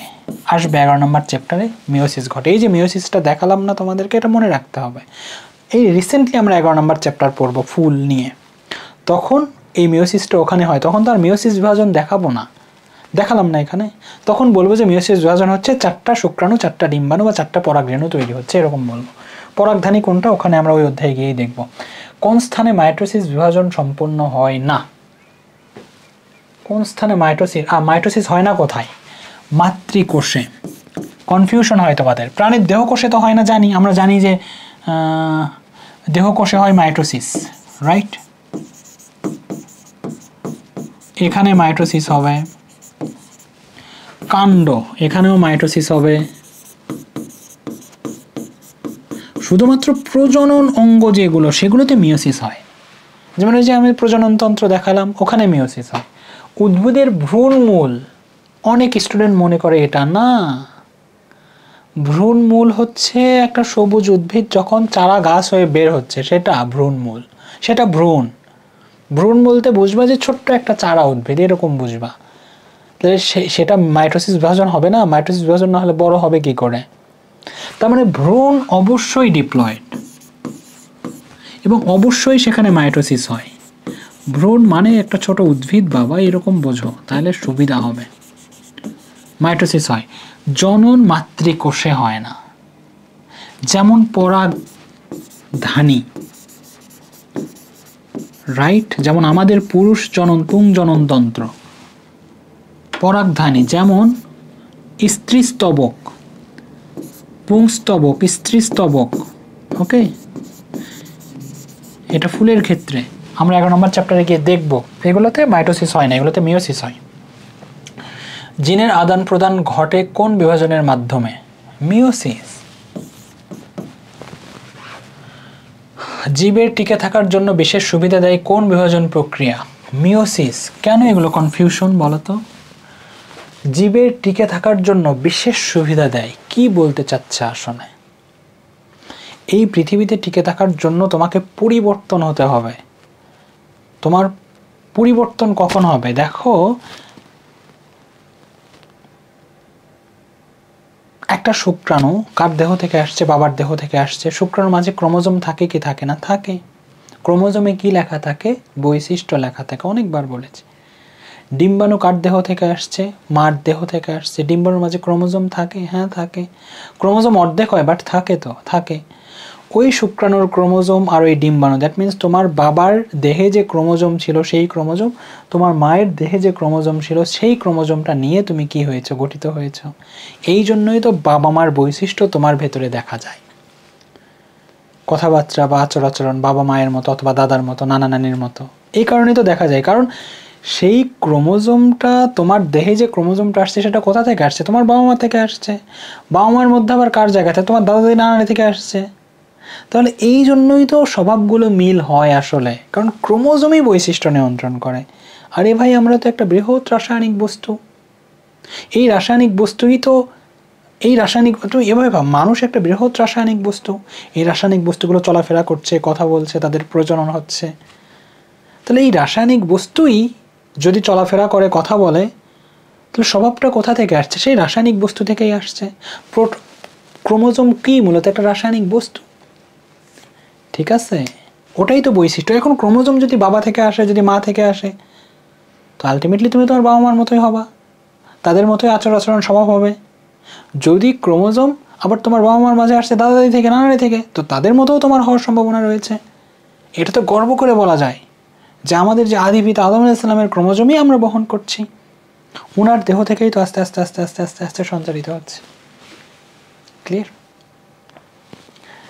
সেই জন্যই তাকে আদি পিতা বলতে তো দোষ নাই, আমাদের দোষ আছে? তার ক্রোমোজোম তো তার তার তার নয়, তার উনার ক্রোমোজোমই তো আসলে আমাদের মাঝে আসছে। क्लियर हुआ? हाँ, तो नहीं हुआ तो क्या हुआ? नहीं हुआ तो बाहर जाओ, शादी करो, ভ্যান চালাও। ওকে, জীবের টিকে থাকার জন্য সুবিধা দেয় মিওসিস। এখন মিওসিস কেন সুবিধা দেয়? কারণ দেখো, তোমার বাবা এক পরিবেশে বড় হয়েছে, তোমার মা এক পরিবেশে বড় হয়েছে। তাহলে তুমি যখন জন্মগ্রহণ করবা, তাহলে তুমি দুইটা পরিবেশেই খাপ খাইয়ে নেওয়ার মতো অবস্থায় তৈরি হবা। যখন তোমরা পরাগায়ন পড়ো তখন একটা কথায় লেখা থাকে যে যদি দুইটা ভিন্ন উদ্ভিদ থেকে আসে পরাগ রেণুটা, ধরো ডিম্বাণু একটা উদ্ভিদের আর শুক্রাণু বা পরাগ রেণুটা অন্য একটা উদ্ভিদ থেকে আসছে একই প্রজাতির, আবার এমন নয় যে আম গাছেরটা কাঁঠাল গাছে কাজে লাগবে এরকম না, অন্য একটা আম গাছ থেকে আসছে, ধরো ল্যাংড়া আম আর ফজলি আম, তো তাদের পরাগ রেণু আর তোমার ডিম্বাণু দিয়ে যে আম গাছটা হবে সে আলাদা বৈশিষ্ট্য হবে। ধরো যে দুইটা আম গাছ দুইটা ভিন্ন পরিবেশে বড় হয়েছে, কোনোটাতে পানি কম ছিল, কোনোটাতে আবার পানি অতিরিক্ত বেশি ছিল, তাহলে ওই দুইটা পরাগরেণু এবং ডিম্বাশয় দিয়ে ডিম্বাণু দিয়ে যে আম গাছটা তৈরি হবে সে সারভাইভ করতে পারবে ভালো, কারণ ওর বাবা বেশি পানিতে বা পরাগরেণু বা ওর বাবা বেশি পানিতে থাকা অবস্থায় সারভাইভ করে টিকেছিল, ওর মা যে ডিম্বাণু সে পানিই ছিল না তারপরেও সে টিকেছিল, কষ্ট হলেও টিকেছিল। ওই দুইটা মিলিয়ে যে আম গাছটা হবে সে উভয় পরিবেশেই স্বাচ্ছন্দ্য বোধ করবে, কিছুই হবে না তার। এই জন্যই কথা এভাবে লেখে যে জীবের টিকে থাকার জন্য বিশেষ সুবিধা দেয় মূলত মিওসিস। এইটা যেমন সত্য, আর এখানে টিকে থাকা বলতে আসলে কি বুঝিয়েছে, যদি মিওসিস বিভাজনে কোষ অর্ধেক না হতো তাহলে ওই জীব থেকে কি আর ওই জীব পাওয়া যেত, ওই বৈশিষ্ট্য কি পাওয়া যেত না। ক্রোমোজোম সংখ্যা কোষে চেঞ্জ হয়ে গেলে বৈশিষ্ট্য চেঞ্জ হয়ে যায়। তাহলে মিওসিস বিভাজনে যদি ক্রোমোজোম সংখ্যা অর্ধেক না হতো, যদি শুক্রাণুতেও 46 ডিম্বাণুতেও 46 থাকতো এবং 46 92টা হলে তাহলে মানুষের বৈশিষ্ট্য ওই প্রাণীতে আর থাকতো না। তাহলে টিকে থাকার জন্য মিওসিস বিভাজনটাই কাজে লাগছে, এই দৃষ্টিকোণ থেকে আসলে প্রশ্নটা করেছে। এই অধ্যায়ে আমাকে দ্রুত পড়াতে বলবা না, এটা দ্রুত পড়ানোর মতো চ্যাপ্টার না। মাইটোসিস বিভাজনের ফলে কোষের, এখন দ্রুত করলেও সমস্যা নেই, বেসিক যা দেওয়ার দেওয়া আছে। ক্রোমোজোমের সংখ্যা একই থাকে, ইয়েস। মাইটোসিসে ক্রোমোজোম একই থাকে। নিউক্লিয়াস দুইবার বিভাজিত হয় না, একবার। ক্ষতস্থানে নতুন কোষ সৃষ্টি করে, ইয়েস। মাইটোসিস বিভাজন ক্ষতস্থানে নতুন কোষ সৃষ্টি করে। এই জায়গায় কেটে গেল, আস্তে আস্তে আস্তে আস্তে কোষগুলো আর ওই জায়গাটা ঢেকে নিল, পুড়ে দিল। এটা মাইটোসিস বিভাজনের কারণেই হয়।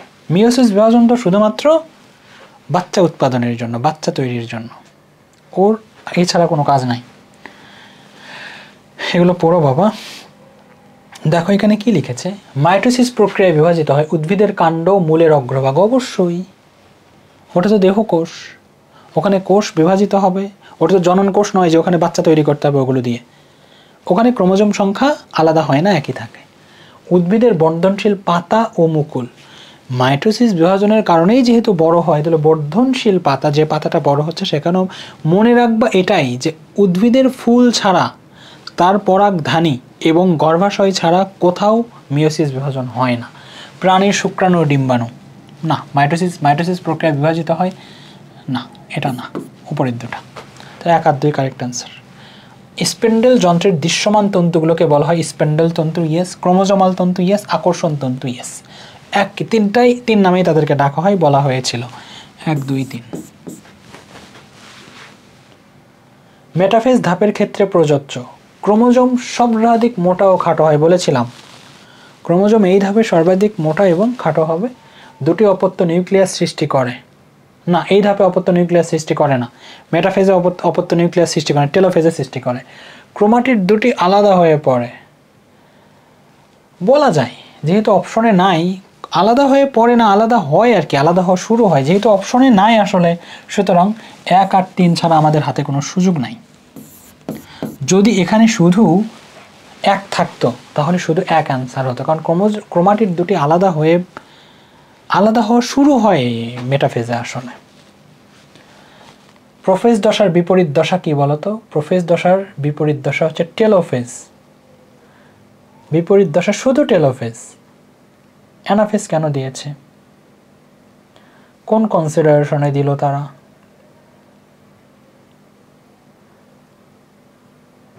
জানি না, স্কিপ করো। যদি তারা এরকম দেখো প্রশ্নটাকে স্কিপ করবা, অথবা আনসার করলেও তুমি ফুল মার্কস পাবা। যদি আনসার করতেই হয় সেক্ষেত্রে আনসার করবা টেলোফেজ আর অ্যানাফেজকে, কারণ অ্যানাফেজের শেষ ধাপে আমরা দেখতে পাই যে ক্রোমোজোমগুলো আস্তে আস্তে বড় হয়, টেলোফেজে আমরা দেখতে পাই ক্রোমোজোমটা খাটো হয়। তাহলে অ্যানাফেজের সাথে প্রোফেজের একটা বৈশিষ্ট্যের মিল পাওয়া যায়। প্রোফেজে ক্রোমোজোমগুলো খাটো হয়, অ্যানাফেজে ক্রোমোজোমগুলো বড় হয়। তার মানে বিপরীত একটা পাওয়া যায় অ্যানাফেজে, বাকি সবগুলোই টেলোফেজে। যদি ওই কনসিডারেশন থেকে তারা দেয় তাহলে ডেফিনেটলি 1 এবং 3 কারেক্ট অ্যান্সার। নেক্সট, অস্বাভাবিক কোষ বিভাজনের ফসল টিউমার, ক্যান্সার। সকল টিউমার ক্যান্সার নয়, তবে টিউমার থেকেই ক্যান্সারটা হয়। আচ্ছা, এগুলো করো একটু। হ্যাঁ, আমি দিয়েছি অনেক এমসিকিউ অ্যাড করেছি। এখানে দেখো জ্ঞানমূলক প্রশ্নোত্তর। কোষ বিভাজন কি? মাইটোসিস কোথায় ঘটে? মাইটোসিস উদ্ভিদের এবং প্রাণীর দেহতে ঘটে, দেহ কোষে ঘটে, দেহে যে কোষগুলো আছে সেগুলোতে ঘটে। মিওসিস বিভাজন জনন কোষে ঘটে, জননতন্ত্রে ঘটে। ক্লিয়ার? কি উদ্দেশ্যে কোষ বিভাজন হয়? আল্লাহ, কি উদ্দেশ্য? অনেক উদ্দেশ্য। উদ্ভিদটা বৃদ্ধিপ্রাপ্ত হবে, বংশ বৃদ্ধি করবে, ক্ষতস্থান শুকানোর, ক্ষতস্থানে অনেক কারণ। তো কোষ বিভাজন এস্টার রে কি, এন্টারফেস কি, এগুলো বলা হয়েছে। হ্যাঁ, তারপরে সাইটোকাইনেসিস কি, ক্যারিওকাইনেসিস কাকে বলে, আকর্ষণ তন্তু কি, স্পেন্ডেল ফাইবার কি, ইকুয়েটর কি। ইকুয়েটর মানে হচ্ছে বিষুবীয় অঞ্চল। বলবা এভাবে যে কোষ বিভাজনের প্রোফেজ, প্রোমেটাফেজে আকর্ষণ তন্তু বা স্পেন্ডেল যন্ত্র তৈরি হয়। স্পেন্ডেল যন্ত্রের মাঝের অঞ্চলকে আমরা ইকুয়েটর বলি। টেলোসেন্ট্রিক ক্রোমোজোম কাকে বলে? যখন সেন্ট্রোমিয়ার ক্রোমোজোমের এক প্রান্তে অবস্থান করে, অ্যানাফেজ দশায় এটা পাওয়া যায়। ক্রোমোজোম একদম এক প্রান্তে অবস্থান করে। সাপোজ এই যে এটা আমাদের ক্রোমোজোম আর সেন্ট্রোমিয়ার অবস্থান করছে এখানে। এই অবস্থা যখন হয় ক্রোমোজোমের, তখন সেই ক্রোমোজোমকে আমরা টেলোসেন্ট্রিক ক্রোমোজোম বলি। মাইটোসিস কোষ বিভাজনের কোন পর্যায়ে ক্রোমোজোমগুলো সর্বাধিক খাটো এবং মোটা হয়? মাইটোসিস বিভাজনের কোন পর্যায়ে? প্রোফেজ না, প্রোমেটাফেজ না, মেটাফেজ। মিওসিস কোষ বিভাজন কি? এক ধরনের বিভাজন যেখানে ক্রোমোজোম সংখ্যা অর্ধেক হয়ে যায়। ক্লিয়ার? এইভাবে 2-4টা কথা লিখে দেবা। এই বিভাজনের ফলে জীবের বংশগতিটা অক্ষুণ্ণ থাকে, ক্রোমোজোম অর্ধেক হয়ে যায়। এই যতটুকু ছোট করবা, জ্ঞানমূলক প্রশ্নোত্তর যত পারো ছোট করবা, একদম পয়েন্ট টু পয়েন্ট আনসার। জ্ঞানমূলকের সমস্যাই হলো যদি একটু ভুল হয় তাহলে 0, না হলে 1। অনুধাবনমূলক প্রশ্নোত্তর এই কয়টাই পড়বে, এর বাইরে কিচ্ছু পড়বা না। মাইটোসিস কোষ বিভাজনে ক্রোমোজোম সংখ্যা সমান থাকে, মাতৃকোষেও যা থাকে অপত্য কোষগুলোতেও তাই থাকে, তাই সমীকরণিক বিভাজন বলা হয়। সমীকরণ মানে হচ্ছে, আমরা যদি বলি এক্স এবং ওয়াই সমানের উভয় পাশে যখন কোনো কিছু লেখা হয় তখন সেটাকে বলা হয় সমীকরণ। তো সমানের উভয় পাশে এক্স এর মান যদি 10 হয় তাহলে ওয়াই এর মানও কী হবে? ডেফিনেটলি 10 হবে, তাছাড়া কি সমান দিতে পারবা না। তার মানে কি, বিভাজনের আগেও যত সংখ্যক ক্রোমোজোম, বিভাজনের পরেও তত সংখ্যক ক্রোমোজোম। মাইটোসিস ও মিওসিস কোষ বিভাজনের মধ্যে পার্থক্য লেখা। আরে লিখবা, ক্রোমোজোম সংখ্যা অর্ধেক হয়, ক্রোমোজোম সংখ্যা সমান থাকে, দেহ কোষে সম্পন্ন হয়, এটা জনন কোষে সম্পন্ন হয়। এই তো। সাইটোকাইনেসিস বলতে কি বোঝায় ব্যাখ্যা করো। সাইটোকাইনেসিস বলতে বোঝায় সাইটোপ্লাজমের বিভাজন। সুন্দর করে ব্যাখ্যা করবা যে ক্যারিওকাইনেসিস যখন সম্পূর্ণ হয়, অর্থাৎ যখন একটা কোষের মধ্যে 2টা নিউক্লিয়াস তৈরি হয়, এরপরে সাইটোপ্লাজমের যে বিভাজনটা হয়, উদ্ভিদ কোষে কী দিয়ে হয় সেটা বলবা, এন্ডোপ্লাজমিক রেটিকুলাম দিয়ে। প্রাণী কোষে মাইক্রোটিবিউল দিয়ে হয়। মাইক্রোটিবিউল হচ্ছে কোষের মধ্যে থাকা এক ধরনের জালিকাকার বস্তু, একটা তন্তু, সুতা, সেগুলো দিয়ে স্পেন্ডেল যন্ত্র তৈরি। ও আচ্ছা, প্রাণী কোষে কী হয়? ডাম্বেল আকৃতি হয় না? সাইটোপ্লাজমগুলো কি হয়ে যায়?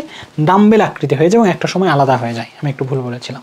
হ্যাঁ, ক্যান্সার সৃষ্টি হওয়ার কারণ কি? মাইটোসিসের অনিয়ন্ত্রিত বিভাজন, এটা হচ্ছে ক্যান্সার কোষ সৃষ্টি হয়। এগুলোই তো। টিউমার ও ক্যান্সার বলতে কি বোঝো? মাইটোসিসের অনিয়ন্ত্রিত বিভাজনটাই মূলত হচ্ছে টিউমার, এবং পরবর্তীতে এখান থেকে ক্যান্সার হয়ে যায়। ক্যান্সার মূলত একটা ভাইরাস, সেটা পুরো দেহে ছড়িয়ে পড়ে এবং দেহের যে অঙ্গগুলো রয়েছে সেগুলোর কার্যক্রমকে ব্যাহত করে। টেলোফেজ বলতে কি বোঝায়? টেলোফেজ ক্যারিওকাইনোসিসের বা মাইটোসিস কোষ বিভাজনের একটা পর্যায়। আরও কিছু লিখে দিলা কি কি হয় না হয়। কোন প্রকার কোষ বিভাজনকে হ্রাসমূলক বিভাজন বলা হয়? মিওসিস বিভাজনকে হ্রাসমূলক বিভাজন বলা হয়। কেন? ব্যাখ্যা করো। ব্যাখ্যা কি পারবা না?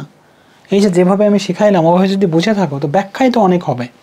তোমার লেখা থেকে স্যার বলবে আরে বাস, এটা সব জানে।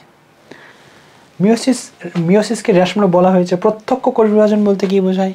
প্রত্যক্ষ কোষ বিভাজন বলতে বোঝায় অ্যামাইটোসিস কোষ বিভাজন, যে একটা উদ্ভিদ বা একটা জীব ছিল, সেই জীবটা মাঝখানে ভাগ হয়ে গেল এবং 2টা স্বতন্ত্র উদ্ভিদ হিসেবে বসবাস শুরু করলো। তো প্রত্যক্ষ কোষ বিভাজন বলতে বোঝায় আসলে অ্যামাইটোসিস কোষ বিভাজন। অর্থাৎ এত ঝামেলার কিছু নাই, মাঝখানে ভাগ হবে এবং পাথরকুচি দেখেছো, পাতা পড়লো, লাখ লাখ উদ্ভিদ জন্মে গেল, অ্যামাইটোসিস বিভাজন। অঙ্গ বিভাজন, অঙ্গ থেকে আর একটা নতুন উদ্ভিদ জন্ম নিল, অ্যামাইটোসিস বিভাজন। নীলাভ সবুজ শৈবালের কোষ বিভাজন প্রত্যক্ষ কোষ বিভাজন বলা হয় কেন? বলেছি তো অলরেডি, তাই না? এত কিছু নাই, জাস্ট একটা উদ্ভিদ ভেঙে গিয়ে আরও একটা উদ্ভিদ তৈরি হলো, দুইটা আলাদা আলাদা উদ্ভিদ, উদ্ভিদ নয় জীব বলতে পারো, উদ্ভিদ বলা ঠিক না। অস্বাভাবিক কোষ বিভাজন বলতে কি বোঝায়? অনিয়ন্ত্রিত কোষ বিভাজন, মূলত এটা মাইটোসিস বিভাজন থেকে এটা হয়। হ্যাঁ, মিওসিস কোষ বিভাজন কোথায় ঘটে? জননতন্ত্রে ঘটে, পুংজননতন্ত্র, স্ত্রীজননতন্ত্রে ঘটে। এবার সব শেখানো হয়েছে, এখন গাইড পড়বা। সৃজনশীল প্রশ্ন, কিচ্ছু পড়াতে হবে না, দেখো চিত্রটা কি আসলে সব পারবা। 2n, এখান থেকে কি আছে বলো তো? n, এখান থেকে কি আছে? n, এই শেখাইনি, এটা বলো। তাহলে এখান থেকেও n, তার মানে এটা কি মাইটোসিস, এটাও মাইটোসিস, প্রথমটা হচ্ছে মিওসিস, পরেরটা কি আসলে মাইটোসিস, এরকম দেওয়া আছে চিত্র। এবং এই যে ঘটনাকে বলছে তারা এক্স, এই ঘটনাটা কি বলেছে? এক্স বলেছে।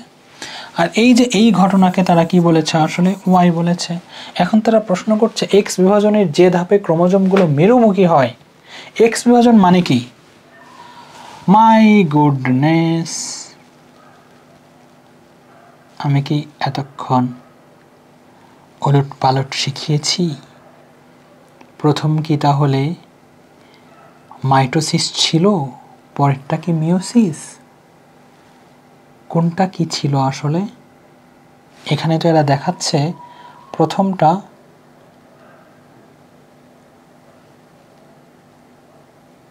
আচ্ছা যাই হোক, সমস্যা নাই, সমস্যা নাই।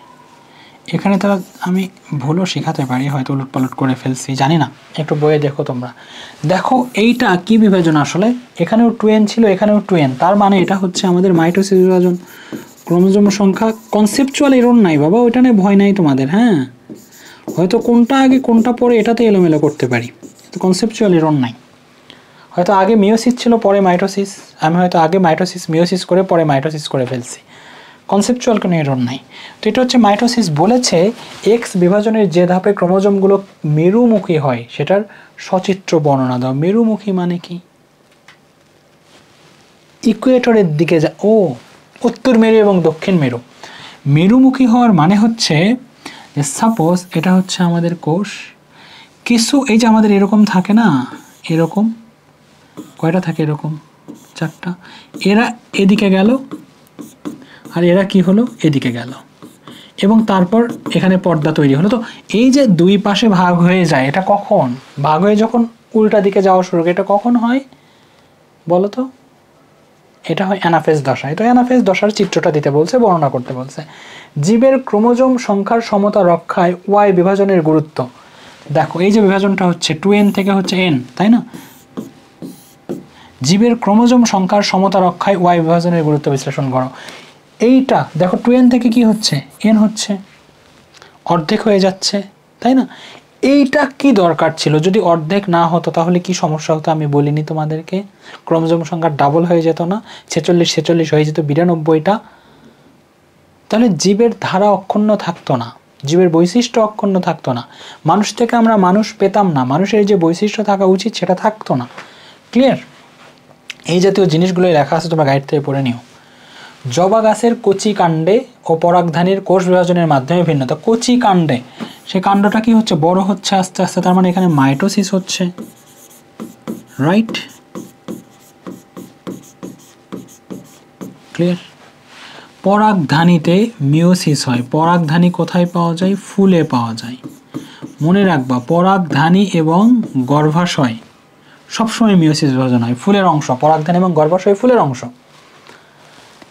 উল্লেখিত প্রথম অংশের কোষ বিভাজনের তৃতীয় পর্যায় কি ছিল? তৃতীয় পর্যায় ছিল মাইটোসিস। তো মাইটোসিসের বর্ণনা তোমাকে দিতে বলছে, পারবা না? শিখায়নি বলো, চিত্র সহ দিয়ে দিবা।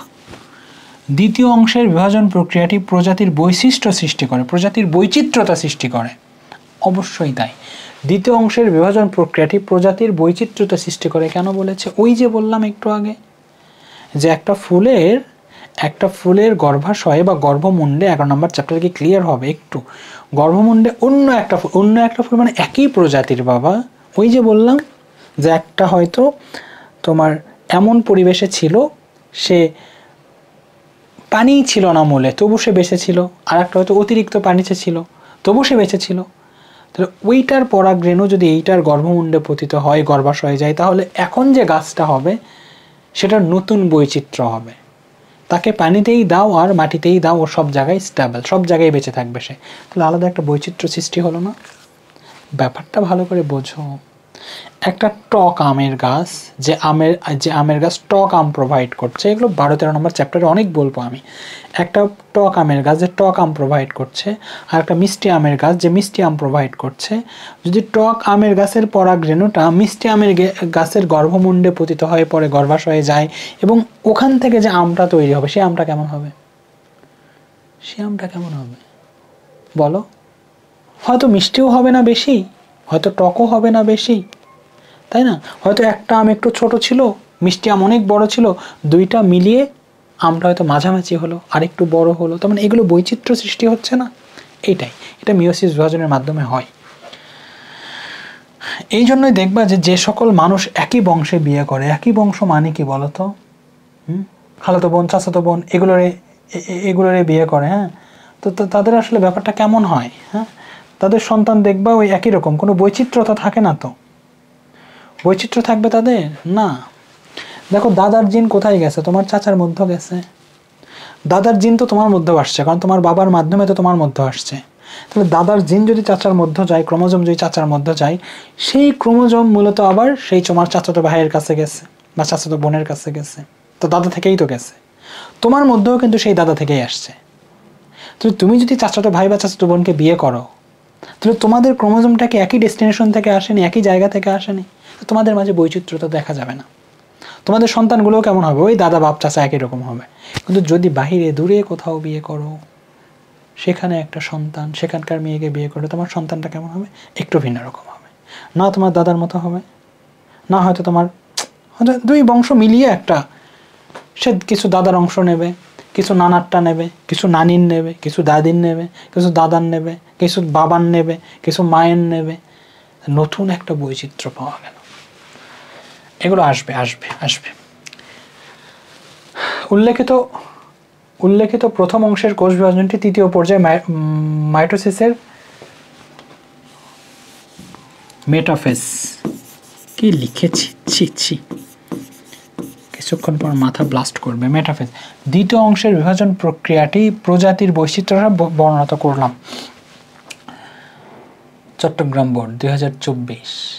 क्या बात है। এই চিত্র কি বোঝাচ্ছে? এটা বোঝাচ্ছে প্রোফেজ। বলেন আপনি কেমনে বোঝেন? আমি তো বুঝি না। দেখো এরা দেখাচ্ছে যে ক্রোমোজোমগুলো খাটো এবং মোটা হয়েছে, কিন্তু স্পেন্ডল যন্ত্র তৈরি হয়নি। এখানে কি হয়েছে? স্পেন্ডল যন্ত্র তৈরি হয়েছে, তার মানে এটা প্রোমেটাফেজ। এবং জানি না যদি অন্যটা হয়, বইয়ে যদি দেখো অন্যটা, তাহলে সেটাই ঠিক। চিত্রগুলো এমন কেমন?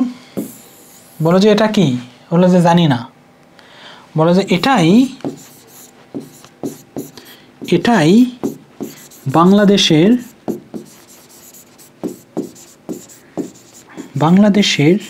মানচিত্র।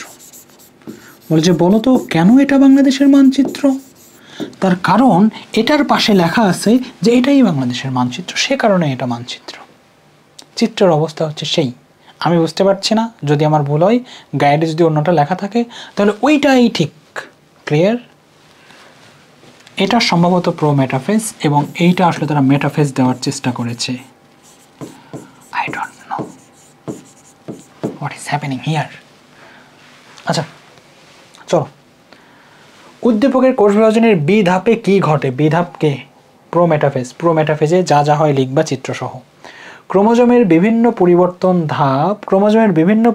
ধাপ এ থেকে সি সৃষ্টিতে ভূমিকা রাখে। তুমি সম্ভবত যে প্রোফেজ, প্রোমেটাফেজ, মেটাফেজ সবগুলোর বৈশিষ্ট্য তোমাকে লিখতে বলছে। লেখো, গাইডগুলো একটু দেখো, এখানে দেখো। আমি আসলেই ভুল শিখিয়েছি রে। প্রথমটা আসলে মাইটোসিস হয়, আমি প্রথমটা মিওসিস বলেছিলাম।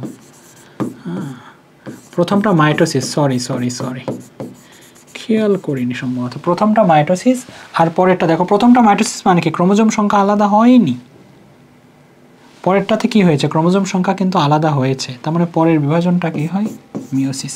কনসেপচুয়াল এরর না বাবা, কনসেপ্টে কোনো ভুল নাই।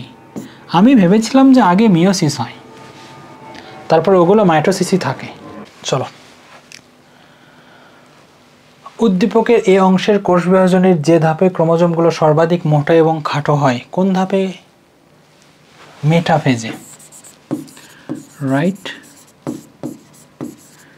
মেটাফেজে সর্বাধিক খাটো এবং মোটা হয়। ক্রোমোজোমের সমতা রক্ষায় বি অংশের ভূমিকায় মুখ্য বিশ্লেষণ করো। মিওসিসের কারণেই তো ক্রোমোজোমের সমতা রক্ষা হয়, তাই না? ওখানে অর্ধেক হয়, তারপর শুক্রাণু ডিম্বাণু মিলিত হয়ে সেটা আবার 46টি হয়। তো এই জাতীয় কথাগুলো এখন বই থেকে পড়বা, তারা যেভাবে লিখেছে সেভাবে। আমার তো বেসিক বোঝানো শেষ, বেসিকে তো আর কিছু নাই। আচ্ছা, এখানে দেখো এটা কি আসলে সেন্ট্রিওল, এটা কিসের ছবি? সেন্ট্রিওলের ছবি, সেন্ট্রোজোমের ছবি। এখানে 46 থেকে 46, 46 থেকে 46, তার মানে এটা চিত্র বি মাইটোসিস আর এটা সেন্ট্রিওল। চিত্র এ এর অঙ্গাণুটি বি প্রক্রিয়ায় কি ভূমিকা পালন করে? সেন্ট্রিওল কি করে বলো তো? সেন্ট্রিওল কোষ বিভাজন সৃষ্টি করে। কোষ বিভাজনে সে স্পেন্ডেল যন্ত্র, স্টার রে তৈরি হয় সেন্ট্রিওল থেকে। কোষ বিভাজনের সব থেকে বড় ভূমিকা থাকে সেন্ট্রিওলের, তোমরা বড় ক্লাসে জানবা আস্তে আস্তে। তো যদি সেন্ট্রিওল না থাকতো তাহলে এই যে বিভাজনটা হয়েছে এটা তো হইতোই না, তাই না? সেই জন্য বলেছে এ এর অঙ্গাণুটি বি প্রক্রিয়ায় কি ভূমিকা, এ এর অঙ্গাণু বি প্রক্রিয়ায় ভূমিকা পালন করে, এটাই যে এ অঙ্গাণু না থাকলে বি প্রক্রিয়া সম্ভবই না। সুন্দর করে লিখে দেবা। চিত্র বি, চিত্র বি প্রক্রিয়াটি অনিয়ন্ত্রিত হলে কি কি সমস্যার সৃষ্টি হবে তোমার মতামত দাও। অনিয়ন্ত্রিত হলে, মাইটোসিস বিভাজন যদি অনিয়ন্ত্রিত হয়, প্রথমত ক্যান্সার সেল, টিউমার সেল তৈরি হবে, 1। 2 হচ্ছে এই মাইটোসিস বিভাজনের কারণেই একটা উদ্ভিদ বা প্রাণী বা জীব আস্তে আস্তে বাড়তে থাকে, সেটা ব্যাহত হবে। 2, এই যে প্রজনন তন্ত্রগুলো, হ্যাঁ, প্রজনন তন্ত্র যে হচ্ছে, তৈরি হচ্ছে ছেলেদের দেহে মেয়েদের দেহে যে তৈরি হয় জননতন্ত্র, এটা তো জননতন্ত্রের শুক্রাণু ডিম্বাণু মিওসিস বিভাজন, কিন্তু জননতন্ত্র তৈরি হওয়া তো মাইটোসিস বিভাজন, তাই না? ফুলের মধ্যে মিওসিস বিভাজন হয়, কিন্তু ফুলটা আসলে কি মাইটোসিস বিভাজন না? ফুলের যে পাপড়ি হচ্ছে, তাই না, সেটা মাইটোসিস বিভাজনের কারণেই তো হচ্ছে। তাহলে মাইটোসিস বিভাজন যদি অনিয়ন্ত্রিত হতো তাহলে শুক্রাণু ডিম্বাণু পরাগরেণু কোনোটাই ঠিকঠাকভাবে তৈরি হইতো না, প্রজনন হইতো না, প্রজনন ব্যাহত হইতো, উদ্ভিদ বা জীব বিলুপ্ত হইতো। এরকম অনেক কথা আছে, সেগুলো লিখবা। দেহ গঠন হয় মাইটোসিস বিভাজন দ্বারা, দেহ গঠন হতে পারতো না ঠিক মতো, এই কথাগুলো লিখে দেবা। 46 থেকে 23 অর্ধেক হয়েছে, 46 থেকে, তার মানে এটাকে মিওসিস বিভাজন বোঝাচ্ছে। ক্রোমোজোম কি হয়েছে? অর্ধেক হয়েছে। এটা 46 থেকে 46, এটা বোঝাচ্ছে মাইটোসিস।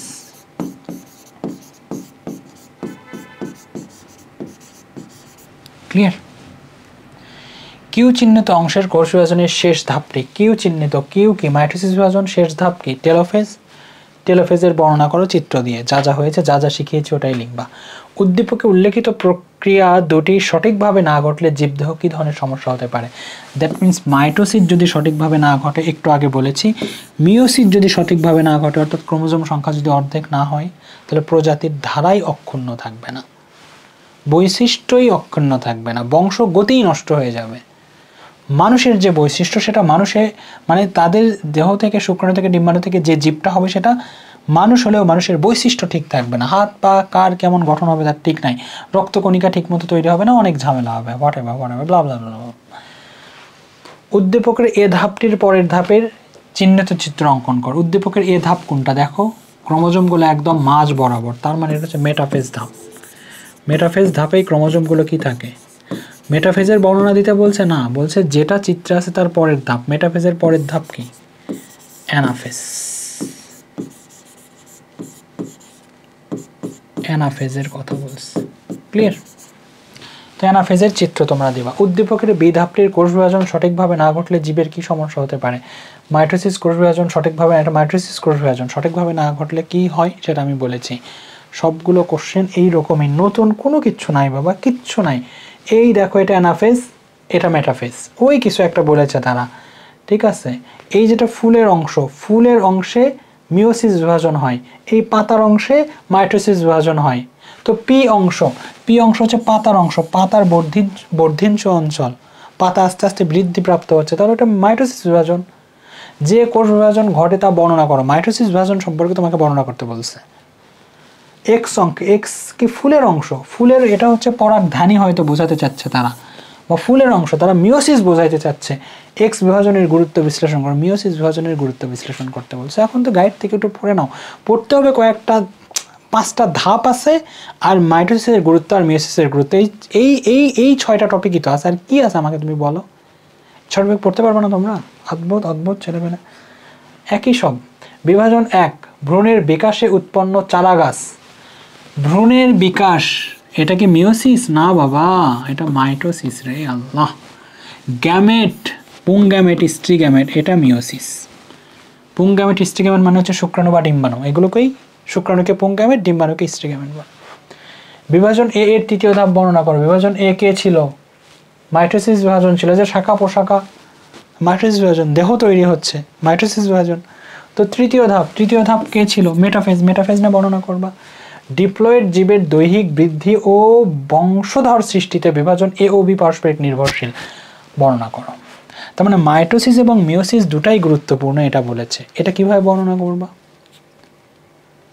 দেখো, একটা জীব যেমন তোমার বাবা এবং তোমার মা, তাদের দেহে মাইটোসিস বিভাজন হয়েছে বলে তারা আস্তে আস্তে বড় হতে পেরেছে। বড় হওয়ার পরে তাদের ডিম্বাণু এবং শুক্রাণু তৈরি হয়েছে বলেই কিন্তু আবার তুমি হয়েছ, একটা বংশ সামনের দিকে গিয়েছে।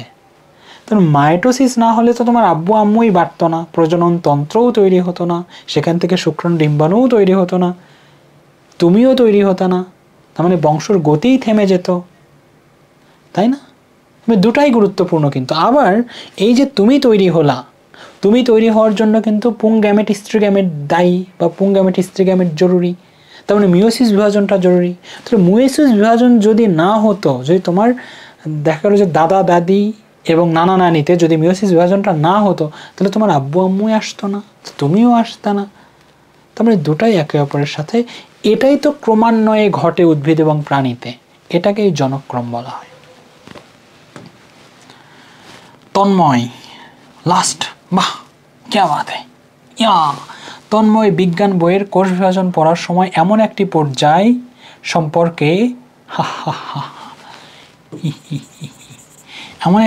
সম্পর্কে জানতে পারলো যেখানে ক্রোমাটিড দুটি আলাদা হয়ে পড়ে। এ অবস্থায় ক্রোমাটিডকে অপত্য ক্রোমোজোম বলে। এই পর্যায়ে ক্রোমোজোমগুলোর মধ্যে বিকর্ষণ শক্তি বৃদ্ধি পায় এবং দৈর্ঘ্য বৃদ্ধি পেতে থাকে। ডেফিনেটলি অ্যানাফেজের কথা বলছে, একটু কনফিউজিং হলেও তারা অ্যানাফেজের কথা বলছে। কারণ হচ্ছে